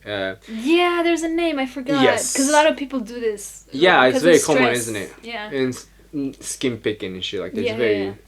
but anyway, these things are easy to figure out. But like, I have these another two things that always come up that make me uncomfortable. I don't know. I have no idea. One of the things, every time I try to, let's say, meditate or quiet or just sit and be present, I have this sensation that somebody is slitting my throat. Really? Like Adam's apple is like cutting my throat with knives. I feel very uncomfortable and I have to do this. So it's always so tense like this. Okay. And I can keep, if I'm on bus and I'm not thinking, just in being present, I'm like doing this, right? And I always feel exposed around my neck. And I always feel somebody like cutting my throat. Okay. So I feel tense. That's so interesting. So I can't be like this. You see, like, I'm so sure that has something to do with something you experienced. Yeah, that's what I think. Yeah, maybe even in the past life, or maybe even in this life, but it just, like, gets expressed in that way. But it does sound like it's down to not feeling like it's safe. Yeah, I guess so. As I spoke, I just thought that. Be at ease, to, like, take your guard down and relax. And, like, just be and express yourself. Also, another thing... very similar. When I try to like just sit on the bus and stuff, and my left nipples feels very uncomfortable. It always feel like it's not painful like being cut, but like I always feel very uncomfortable here, and I can feel my clothes touching, and it makes me very very very uncomfortable. So this happens a lot. Okay. So I'm always like in this position of, so it wouldn't touch my nipple. It's okay. Like, I got that too. I get uncomfortable sensation, mainly because your left side is where your heart is, because it's more to the left than to the right. Okay. So a lot of the time, for me, it manifests as like a strain or like a pain. Like this from my nipple down my arm, so like my nipple, my armpit, and it goes down into my arm to like here, and it's to do with your heart, basically. It's you're holding on to something that you need to let go of. And it's also something to do with the past stuff, right? Yeah, probably, definitely. But like the more I practice, there's specific meditations that you can do to open your heart. They're literally focused on your heart chakra. Oh, I see. Yes, which has the color green, which is why... Chocolate. Yeah. Okay. It has the color green, which is why I started wearing a lot of green stuff. Oh, nice. I love green too. Which is why I have my bracelet. Oh, I didn't take it from the store. Yeah. Which is the green stones. Mm-hmm. That's, it's jade. And some jade can be green in color naturally. Okay. And somehow it's considered to be like, as a stone, like the energetic heart chakra of the planet. I see. So that's why I was wearing that and like wearing green and stuff like that, because I was also aware that I'm feeling discomfort in my heart.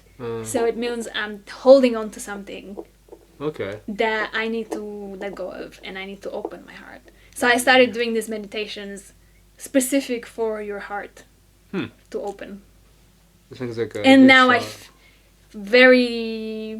I don't feel it anymore. I don't have discomfort in my heart and in my arm anymore. The only time I feel still some kind of like discomfort in my nipple or like tingle around my heart is literally when I feel the energy to channel, Yeah. and I don't do it.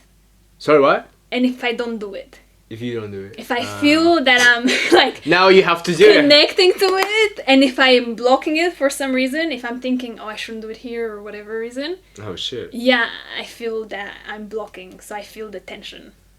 Oh, I guess now you have to do it then. I guess I'm. But I'm also learning. I feel like that's I'm getting used to. I'm learning how to be like, now is not the time. Yeah, you can't just do it in the middle of Tesco and do that. Yeah. Obviously, you could get down on the floor and start making animal noises. Because I was literally with my friend, with Carolina. Yeah. We went to like a sound bath. Do you know what that is? I've always been curious about that. We could go. Yeah? Okay, let's go. Yeah. There's one this Saturday or Sunday. How much to is it? check. Yeah, to check, I forgot. Okay. Yeah, there's No worries, there's a yeah. ticket, I forgot what it Right, was. right. And what does it do and what is it? So that one was with the bowls, the singing bowls. Yes. And different ones. She had so many cool sounds. She had like this, like I think they were plants or like seashells. Many of them. And she would do this, and they would make a sound. It sounded like water trickling, like many points of water, like. That sound is so calming and so nice. But we went to this, right? And as she was doing this, I'm feeling the energy. Yeah. Right? I'm lying down there and I can feel it like immediately. Like the current is so strong. And I'm shaking, like my body is shaking because I'm trying so hard to stop it, to like not express it. Yeah. Because if I were to allow it, I'm afraid that my body would start to move and I would start to make sound and that people would be like, what the fuck, you know? Yeah. And also I don't want to interrupt the session because that would be rude. Yeah, so I just stood there the whole time like fucking shaking like violently. And I think she could see me and that was like... You're very receptive. Yeah. What? Well, for general public, what's the purpose of that though? Like, what's the purpose of sound bath? Explain it to people who don't know anything about it. I think it just soothes your nervous system. That's what I thought. Yeah, it literally taps into your nervous system and it like makes it calm down. Like a certain frequency. Yeah. Because when I was trying to like find like YouTube videos of sound that I can sleep to or meditate to, I came across three things that work, which was like brown noise. You know brown noise, right? No. What's brown noise? Brown noise is... Why is it brown? there's a color to certain type of frequency, and I guess that's brown. Happen to be brown. This is what I listen to. No, not this.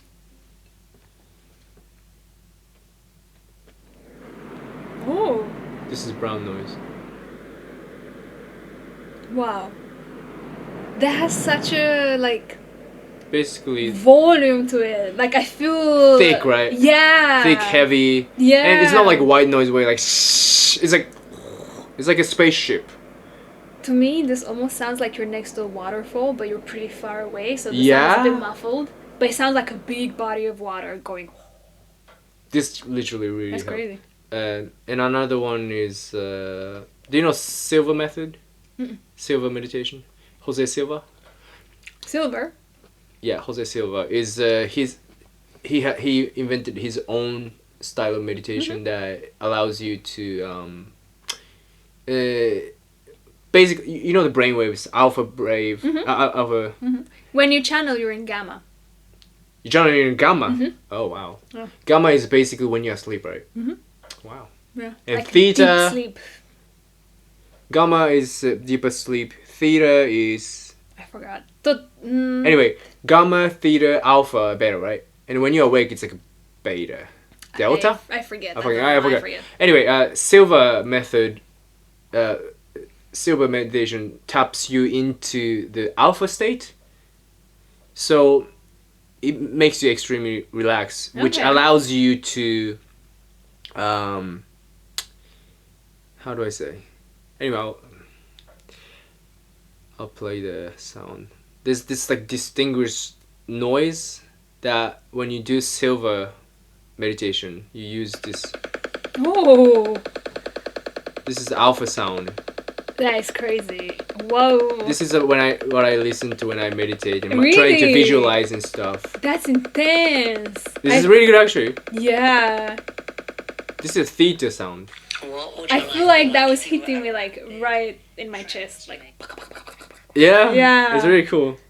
And what were we talking about That's before crazy. that? You said Sound something. bath. Sound bath. And another Yeah. thing that I felt like at ease, because I tried many different sounds. The sound bath is like a deep, not like a high pitch Okay. sound ball, Yeah. but like deep, that Yeah, frequency. They have a. Puts me to Okay. at ease. I think Okay. that's why I discovered the. You know what this sounds like? Yeah. What? To me, Which one? all of these like deep, low frequency sounds, like Yeah. boom, like that, like the gong. Yes. They all kind of correspond to like your lower chakra points, which basically has to do with like your survival instinct. Really. Yeah, and a lot of like your feeling of feeling safe in your body is okay. there in your root chakra. They call that the root chakra. Oh. Yeah, so all these sounds, the low boom, they all vibrate with your lower chakra, and that which means helps you to feel safe in your okay. body. Yes, that's how I feel. Yeah. Yeah, so I guess sound bath would help Yeah. with that. I feel like it helps to get like into a meditative state because it distracts you and it relaxes you at the same time. You're like, oh, nice. No. That's very cool. But there's so many different types of meditations.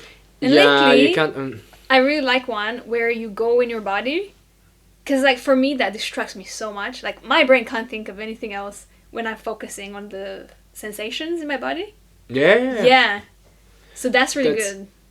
That's a tip I got is how to stop negative thinking. Is like how you say, oh, okay, you tap into your emotions and feel it, but at the same time, like, what is an emotion? Emotion is actually the language of the body, which means this sensation, physical sensation you feel before you feel something like fear, you can actually spot in your body. Like, let's say your chest feels heavy or something. Mm-hmm. Instead of thinking negative stuff, focus on this sensation that you feel with fear. It's like, what I'm feeling fear, but what am I physically feeling? And where is it? Where in your body is it? Yeah, and you focus on it, and you actually feel, by focusing on it, you are feeling it, which allows it to wash through dissolve. You. Exactly. Yeah. That's what I learned, and I do this every time I feel negative, and I think negative, and I try to feel the negative, but I don't think negative because you're focusing on feeling and it's dissolving the thinking. So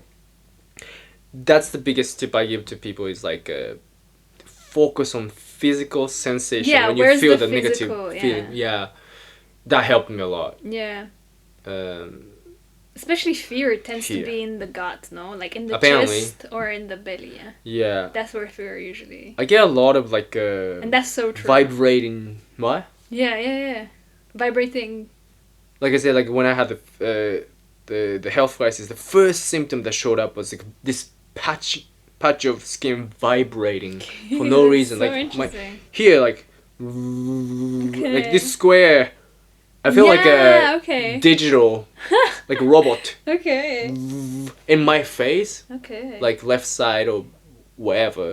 Started like doing this weird vibrating thing. And I was like, oh, something wrong with my brain. No, it's fine. Yeah, it's your, like, I don't know how you would call it, like energetic body. If you want to call it that. It's physical. Which is why, like, the doctors can't help you. Because I did the same. Exactly. I thought I had stomach issues, and I went to the doctors and I did all the fucking tests, all the scans, the cameras, everything, and all the blood things all came back. No, you're healthy. You're fine. Most of these things, even like cancer, developed from suppressed emotions and things like that. Yeah. And what is I was gonna say? Yeah, I always had stomach issues growing up, and that eventually went away. I don't know how I dealt with it, but I guess something clicked. Yeah. That's usually fear. Whenever like, because your stomach is very sensitive with like neurons and stuff. So, yeah. Usually when you don't feel safe, when you feel fearful, I never. You'll manifest in your stomach like the first thing. I was looking back my childhood and my home was safe. Like my parents, like there's nothing wrong with my family, but like at school, I was in constant fight or flight. Yeah. When I think about it, like teachers were very abusive. Yeah. Like older kids were very scary and stuff. Like, you're constantly in fear. That's so bad. Like, I don't know. Like, it makes me think, how did we get there? Huh? It makes me think, how did we get there? Like, how is that, you know, a reality? Like, as a group of people, as humans, how did we get to that's our normal? Like, how is that normal for a child to, you know, that's their day at school? That's not normal. That's not a natural environment. It's not a natural... Yeah, but did you have this in your school too? Yeah, definitely. Oh, really? Like, the education system was horrible. But the thing is, I was always so out of it that I didn't care. Wow. Yeah. Something in me, for some reason, I always felt like this. When I was a kid, I always felt connected to something that I felt loved. And I would literally go outside and look at the sky, especially in the summer, and I just felt so loved. That's the only way I can describe it. I just looked up and I would smile and I would be like, I love you. I don't even know who I was talking to, but I was like, I felt loved. So it didn't matter. That's crazy. That's awesome. I didn't care that people didn't understand me, because I was always a bit weird for your normal person. Okay. But I didn't care. I always had like 1 or 2 really good friends. Like, I could always find at least one person that I managed to connect to. Yeah. You know, on a deep level. And that was like my main person. And for me, that was enough. I was like, that's all I cared, that I can connect to one person and I can be myself. Even if it's just one person. I never cared that others thought I was weird. That's something that you would say when you're over like 25, 26. That's something that you realize at 26. You already knew that when you were fucking 3 or whatever.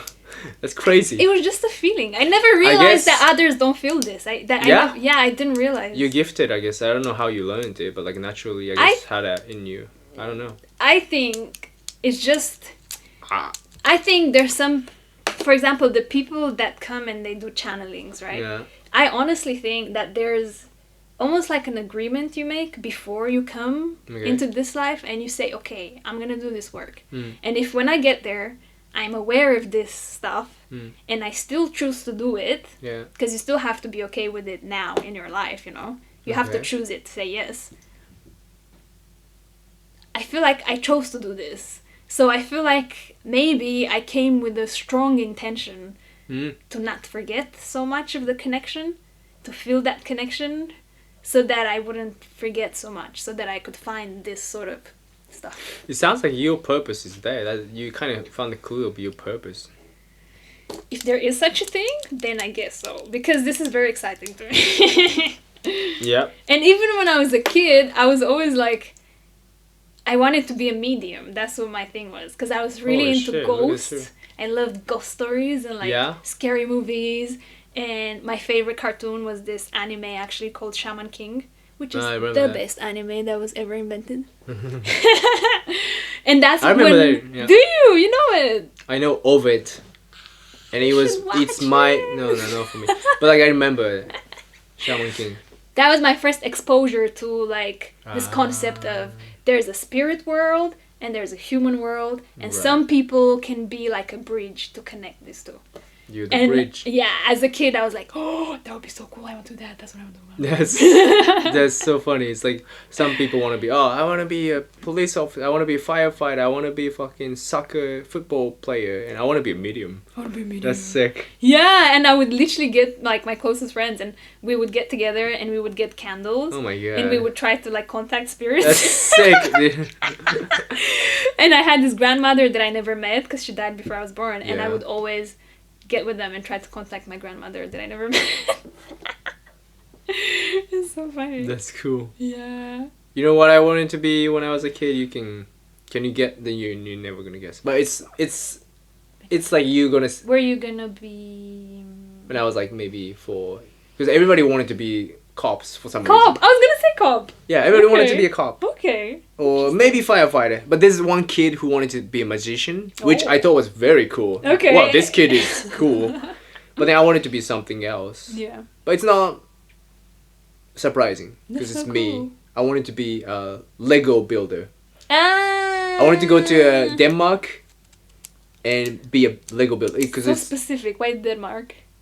I don't know, Copenhagen. Is that where Lego comes from? Yes. Ah. Lego. They made Legos, and I was super into Legos, and I was like always building shit and creating things. Okay, interesting. Yeah, and Lego started like releasing all kinds of crazy stuff. Like, oh, you can when computer came out, Lego released Lego Studios, which comes with this video camera that you can connect to your computer. Yeah. And you can, stop motion thing. You take a picture. You with move. your Lego. Yes, so I had that as well. That's so cool. Yeah. Yeah. That's where my, I guess, creative. Yeah. Came through Lego. Yeah, from Lego. That's so cool. What would you make? Like, what kind of stop motions? Oh man, what would you build to film on your camera? I think at the time there was this Lego that I liked series. It was like Indiana Jones. They're like dinosaurs and like cars with I don't know, the adventure shit. Yeah. Jungle and natives fighting Indians or whatever. Nice. That kind of stuff. I think that's really cool to have a creative, anything outlet. As a kid, it's so important. Did you? Well, you are very creative, right? Because you do study, you draw, whatever. What was your first thing? My favorite thing to do as a child was to destroy my brother's Lego stuff that he built. Oh wow! That's all I remember. Destruction. Is that he was older and he was really into Lego. Wow. And I never had the patience to sit down and do Lego. Okay. And I wanted him to play with me. So whenever I would go and he would do Lego and I would just destroy his Lego. No. And maybe he would hate me. And he still does to this day. Not seriously, right? No, well. Okay. No. It was funny. Well, how about... I was obsessed with images. Like, I really visually... Anything visual, I found very interesting. So, like... I remember just having books with images and just sitting there and staring at an image and like analyzing everything. And I remember like my earliest memories literally are of me looking at this book. It was a storybook. And I don't know what the image was, but I saw red next to yellow. It's the first time I paid attention to the color red was next to this yellow. Oh, and sick. I thought it was so beautiful. And I was just like, this is the most beautiful thing. It just felt so right. It felt so right that the red should be next to yellow.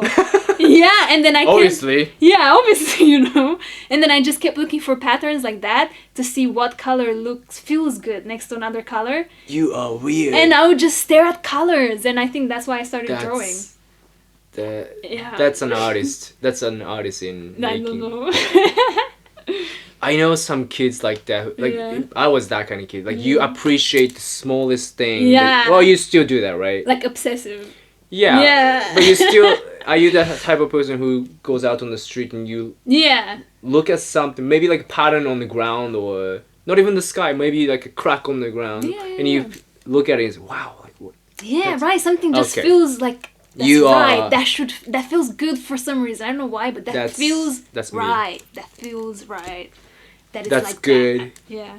Some people, that's like being present and appreciating small things, like, because I don't meet a lot of people like that. I think that's how I started drawing too. Like I remember being young and like looking around me, and I suddenly would see something, and often it was the combination of things together. So I would see, for example, like a normal corner of the garden behind this box was this thing. Yeah. But for me, I would look at it and I would just think, that's just so perfect. Like, there's something so right that it's like that exactly. And I would want to draw it, and I would be like, yeah, that looks really good.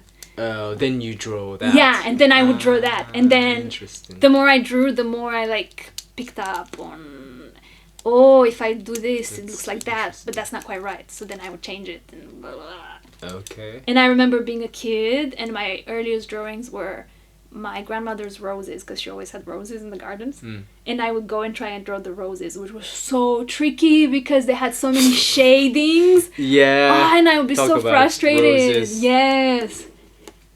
And then when I got it and I could draw a rose properly, I was so proud of myself. I was like, I'm a fucking genius. Rose is like one of those things that people... What is it? Fucking... lasagna? What is it? It's like it's hard to draw as a beginner. It's hard. So much going on. And Yes. if you get some parts wrong, everything goes into like shit. Yeah. Because the What is that? curves make such like gentle shadings. Yeah. And they have to be just right.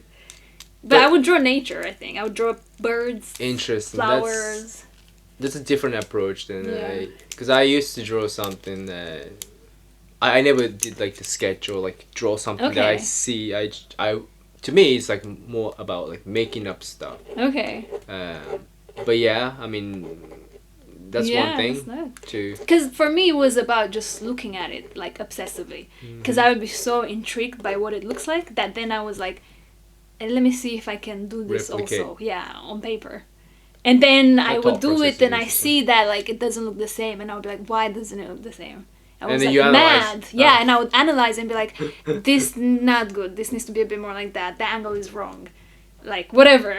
So whenever I finish drawing That's something, a practice. I would always be like, oh, it's so bad from this reason and this reason and this reason. Yeah. Were you ever into movies? Yeah, I love movies. I love horror movies. I saw every horror movies there were to see because I love ghosts. Do you know a horror genre called giallo? Giallo is like a specific genre that happened in specific.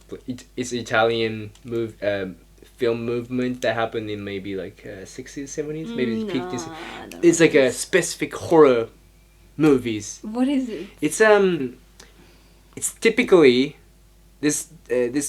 typically a female victim Okay. that's being murdered. Yeah. And the killer always wear like black leather gloves, and their face is always like hidden Oh, in the shade. I think And I've they heard of this. Always have like similar Yeah, yeah, vibe, yeah, yeah. colorful, dramatic acting, like Okay. a lot of blood. Interesting. Yeah. But there's other elements to it. But like that movies, those kind of movies, I kind of when it How- comes to horror movies. How old were you when you were watching this? This? Yeah. This I just discovered like maybe several years ago. Oh, My okay, friends- okay. I didn't know about the genre. Okay, I would have been concerned if you were a kid watching that. Well, I was a kid when I first got into movies around maybe 14, 15. I was watching like Saw, Texas Chainsaw. Yeah. So yeah, I mean, yeah, Yeah. I was that kid. Oh my god. Saw. Because I was already like cynical and I hated everybody You and stuff loved like that. blood and Violence. violence. Why? Because I hated everybody and Yeah. I was into punk rock as well, and just Yeah. like rebellion type stuff. And I'll kill everybody. But actually, anger is a very good step Yeah. towards feeling better. For people who's below anger, it's a good step. But now, Yeah, now yeah. you are above anger. Yeah, you need Going to ba- move more towards Yeah. things like hopefulness and Yeah, yeah, yeah. oh, I don't know what's. But I talk after about that. anger. Anger. Yeah, no, because a lot of people, we tell each other usually like if someone is angry and is like shouting at you or like Yeah. raising their voice and like expressing the anger like Yep. literally with their voice and stuff, we don't like that because we Yeah, of feel course. attacked, right? So we're usually like calm down, Yeah. sure. but no, actually it's good that you express your emotions, whatever they are. It's good that you express your anger. Don't go crazy, like don't get carried away, and blame it on everyone or whatever. Yeah. But in the moment that you feel it, rather than suppress it, it's better to express it. For you, yeah. For you, Not necessarily yes. for other people that are around Yes, them, but but then I understand what you're saying. if you do that and you express your anger, it gives the other people around you an opportunity to learn how to deal with that. To learn how to I don't know, detach dude. from that. Because Oh, to detach. yeah, because if people are not exposed to this, they don't get to practice, so they never learn that actually that has nothing to do with me. That's you.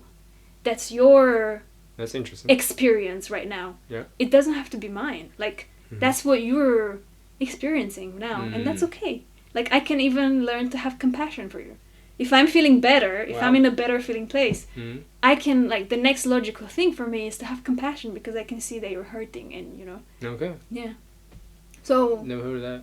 yeah, I think it's important that I know it's uncomfortable again, but it's important that we are exposed to things like this and that we learn Yeah. How to not attach ourselves to it. How to not take it on us. Like, I know that it's not my fault that you feel like this. That's your very stuff. profound. It's not me. It's not my fault. That's true. Yeah. And I can even learn. And if I detach myself from it, then I don't blame myself for how you're feeling, then I can have compassion for you. Because then I know it's not something I did. It's not my fault.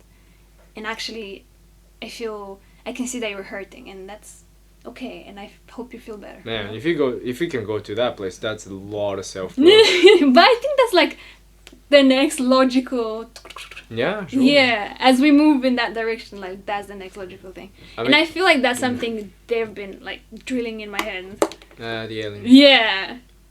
Oh, it's all connected. Yeah, I think so. Because yeah, I'm literally like in my head lately in my experiences. Let's say I'm with my boyfriend, to give you an example, right? Sure. And he's having like he's expressing his concern about my mental state. Yeah. Because I'm seeing aliens and shit. Right? Literally inside of me, I'm hearing like, but that's his choice. He is free to have the choice of that experience. That's his experience. And then I literally feel, and I heard it inside of me like, that's not me. It's not my fault. And I felt it so strongly. I was like, I wanted to say it out loud, like, it's not my fault. I finally got it. Like, I don't know what we were talking about, but I finally got it. Like, oh, I see you having this emotional reaction to what you're seeing me do. But I also see it's not my fault. Like, and I felt so good and so, like, liberated. Because I was like, yeah, I can kind of... shit, I didn't create that. You're creating that. That's your stuff. And you are free to do that. And it's not my fault. That's so good. Wait. You are creating what in this specific scenario? So in this scenario, he was creating that version of reality for himself. That I'm gone crazy. And that, oh, my partner is going through something psychological. And this is something to be worried about. And this is concerning. And this is scary. Yeah. So, yeah, I was able to see. I literally saw it. Like, oh, that's what he's creating. That's the reality he's creating right now. That's his point of view. And that's okay. Like, he's free to do that. If he wants to. Okay, I see. You know? But that I don't have to take part in it. Yeah, no. I can be like, that's not my fault. And it's not my... Yeah, it's not my story. It's not what I want to create, so... Very true. Yeah. You can have the experience if you want, but that's not my experience. It's not my truth. Yeah. And I'm very proud that I was able to like feel that in the moment of having that, you know, interaction, because it's just so natural in a way, because we're so used to it, to just react and just be defensive. Yeah. And just be like, oh, you don't get it. Like, you don't understand. Yeah. This isn't happening to you. You can't see my point. Like, you don't understand. It's so easy to just react. Yep. Actually, if you just sit back and observe. That's the hardest thing people do. Yeah, it's like, you realize you don't have to react. That's their thing. That you can respond, but you don't. It's your choice to react. But how you react, it's your choice. How you feel. But you have to get there. Like, it's not always a choice. You have to be. You have to be calm enough. Oh man, it's a practice. Enough. It's practice. Yeah. Detaching is power. Yeah, it really is, dude. Like, it really is. And you can't fake it. Like. Yeah. Yeah, you can have this concept in your mind and like want to not be mad at people, but sometimes you just are, you know, like you feel the emotion and you're like mad, and now you feel mad, and now you're blaming them about how you feel, and it's just such a cycle that never ends. Blame game. Yeah. Stupid. Yeah. I used to be so mad. You can't imagine. Like, I blame everybody, society, whatever, and Japan, anything. And once you stop doing that and, like you said, practice how to detach yourself. Yeah. People call me Zen or Buddha or whatever, because I hardly ever get mad these days. Yeah. But it's because I practice. Like, when this feeling comes up, like I said, I want to make sure that people understand that feeling you can't help and you shouldn't suppress. But action, like the reaction, you don't have to react. You can respond. Exactly. You don't have to react. Yeah, attitude is the only thing that you have control over. every single time, and you choose to react. But I want to say, like, you have that option Mm-hmm. of detaching Yeah. and not reacting Yeah. only if you're in that state, you know, or close to that state. What state? So, like, Yeah. of detachment. If you're Yeah. present, if you're present. If you're present, That's the and key. You have aware. to be present in the moment. Because if you're not present in the moment, Mm-hmm. yeah, you're just going to react. Because you're not even, it's not clicking, you're not paying attention. So Yes. you're not even aware of what you're doing. And we do this so much in our life. But it's normal because it's what we've been doing. Yeah, it's how humans have been living their lives so far. But the key is to be present. That's why people say the first step is self-awareness. Like, being aware is the first step. Yeah. Oh, something came up. Do I act on it or do I respond? And that's a game changer. And you ask my ex-wife, like, what? I'm 100% different person. I used to punch on the wall. Not punch her, by the way. Never did that. Punch on the wall, or like, just like, Yeah. I drop something, like say I drop chopsticks while I'm cooking. I just go into such panic and just start like. Why though? Do you Exactly, remember? Do you remember, like, I don't know, And how you were feeling? And yeah, there's this uncontrollable, I guess, anger and shame. Not shame. Shame almost. Anger, mostly anger, Okay. come up to me when Okay. I just drop like a chopstick Yeah. or something that I'm chopping in the kitchen. Yeah. And I would start throwing stuff, or like obviously start yelling and swearing at whatever, not at her. The carrot. Yeah, or whatever, and Yeah. that kind of small thing. Mm-hmm. But anyway, like you ask her, that's who I am. Okay. Wow. And let's say I saw somebody throwing cigarette on the ground on the street. It would upset you. I chased him. No. It doesn't just upset me. I would chase him, and I pick up the cigarette, and I chase him until he stops, and then I throw the cigarette into his bag or whatever. And I got in trouble with a bunch of people like that. Oh my gosh. But like Yeah. the kind of almost like you trying to find something to be upset about, because I don't know, I wanted something to. It almost feels to me like you Yeah. were upset at what felt uncontrollable to you. Like, That sounds you saw right. that Sounds right. you were observing something you didn't want. Yeah. I see this and I don't want this. I didn't mean for this to happen. I meant Yeah. for something else. But I don't know how to deal with it. So I'm just mad at it. Yeah. Yeah. And I want to do something about it, but I don't know what. So I'm just going to be mad at it. Yeah. Yeah. And it's not sustainable because you can't control what other people do No, or but what I drop. At least your anger made you aware, you know what I mean? Like, it made you aware of stuff like that. Like, oh, this isn't what I prefer. I prefer something else. Yeah. Yeah. That was yeah. But now I don't do that because I started actually practicing in the moment. Yeah, and you were saying, like, what meditation helps with. With what? this. With Yeah. being able to be present. And Yeah. present to a level where you can, like, be detached. And, Detachment. like, observe yourself and observe what's happening. And then decide how you want to react. The meditation really helps with being in that space where you can decide how you want to react. That's or if you beautifully wanna said. react. Yeah. That is beautiful. So that's why I would say to meditate. And also because it feels so good. Like, it's just so relaxing. Okay. Yeah, for me it's To so me, it relaxing. feels a bit like a chore.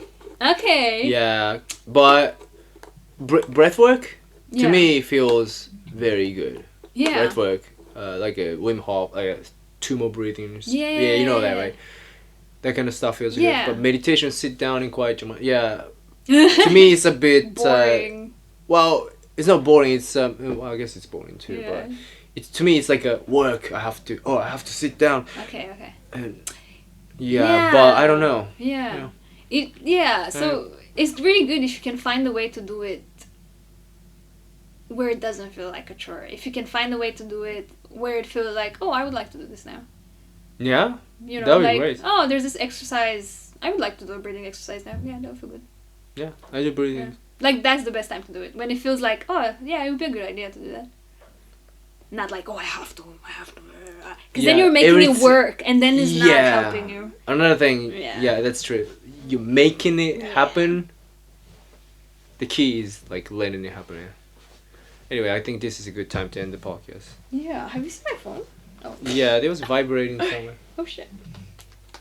But yeah. Wow, that was a... Oh my god, it's 7:30. Okay, it's a good time to... Let's get going. All right. Yeah, any parting words? Well, any parting words from me? I can do this anytime, so... Yeah, okay. Come to your unlikely studio in London airport. Yes, we'll make... I think I covered it. I think we covered everything pretty much. Wow, that was pretty good. Nice. All right, that was Cristina, and yeah, I'm thinking something punchy to say, but I can't come up with it. What? Okay, what is something that, not like a New Year resolution, but what's something that? Okay, what's something that you're working on that about yourself that maybe this year or sometime next thing that you want? What am I saying? No, I understand your question. Like, in this new year, what is it that I want to change or work on, or... Yeah, I mean, it doesn't have to be this year, because I don't really like that. Okay, this year, specific. Like, now, what are you working on about yourself? Okay, so actually, I have a very good, relevant example for this. Great. Recently, I found about this... a master called, so someone is channeling this master. Here we go. Called, his name is really strange and hard to pronounce. Like, the shortening of it is DK. Dwa Cool. Okay. It's pronounced something like that. Dwa Cool.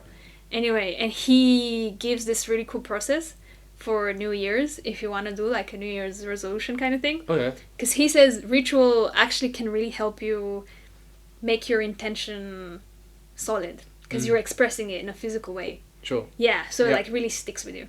So he's saying, like, take a piece of paper, and I did this, and good, and write on it everything you want to let go of from your behavior, from your tendencies. Okay.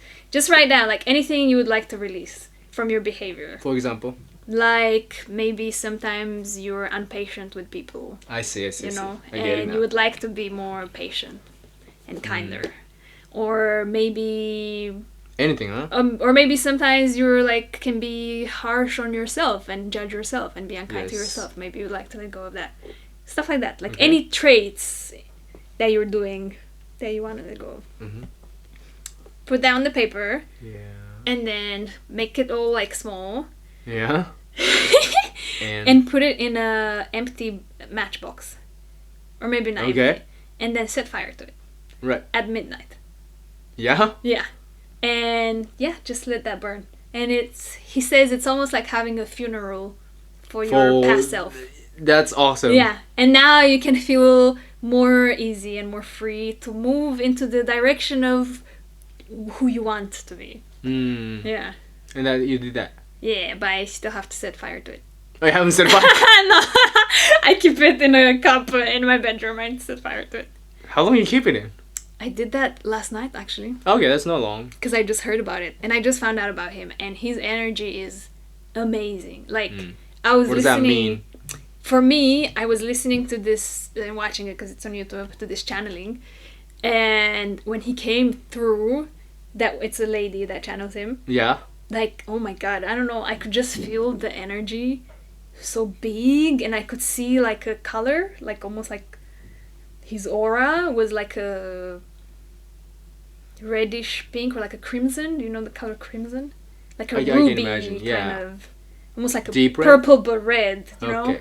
Yeah, and it was like just so big, such a big presence, and I like cried because I just felt I don't know, like such a deep connection. Yeah. And I was like, oh my god, this is so cool. That's cool. So he said this exercise, and I was like, yeah, this sounds good. Yeah, there's something about transferring your thoughts onto physical paper I think it should be paper within pen and like hand, because it's like it's involving a lot more senses rather than typing on your computer, phone and thumbs. Yeah, I didn't think about that. I do that too, but like actually writing on paper physically with pen, I think it does something. Yeah, because it's your expression, like it comes from. Yeah, it's more. I think it does involve more senses, and it helps you. Yeah. Get that out of your head and put it on something.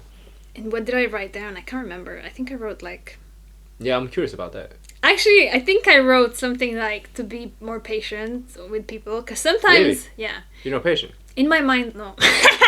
Like, sometimes, not always. Yeah. But I see myself in my mind. Sometimes I'm very, like, reacting. Especially to some people, like my mom, for example. If I'm in the car with her and she's just talking about whatever and I'm not interested, I can be very, like... Dismissive? Snappy. Okay. Yeah, or like give a bit answers that are a bit not rude, but you know what I mean. I know. You Like- you do that. Yeah. You do that. So I do can be it. a bit like snappy because I'm not patient. Oh, but you're 'Cause aware of it. Okay. In my head, I'm like, why is she thinking about this? It's so boring. But I'm learning. Yeah, this is something I would like to be more patient. You say that to your boyfriend too when he does that? I don't say it. I feel it. Okay, but that's I fair. don't say it. That's fair. I don't. Yeah. That's the example of not reacting. Okay. What else did I write down? Yeah, to be patient. What would I write? And to let go of like self-doubt. Self-doubt. Because big. like doubt in my instinct, because sometimes I would feel literally a strong gut feeling to do something Yeah. and I would put it off and be like, no, I shouldn't do that, or like that's Yeah. not the time or whatever. So that's definitely some, like I'm second guessing it, so I want to not do that anymore. I want to listen to my instinct. Wow, that's probably gonna elevate you to the next level. I'm excited to see what you're gonna be doing. Yeah, me too. We'll see how much I can What practice it.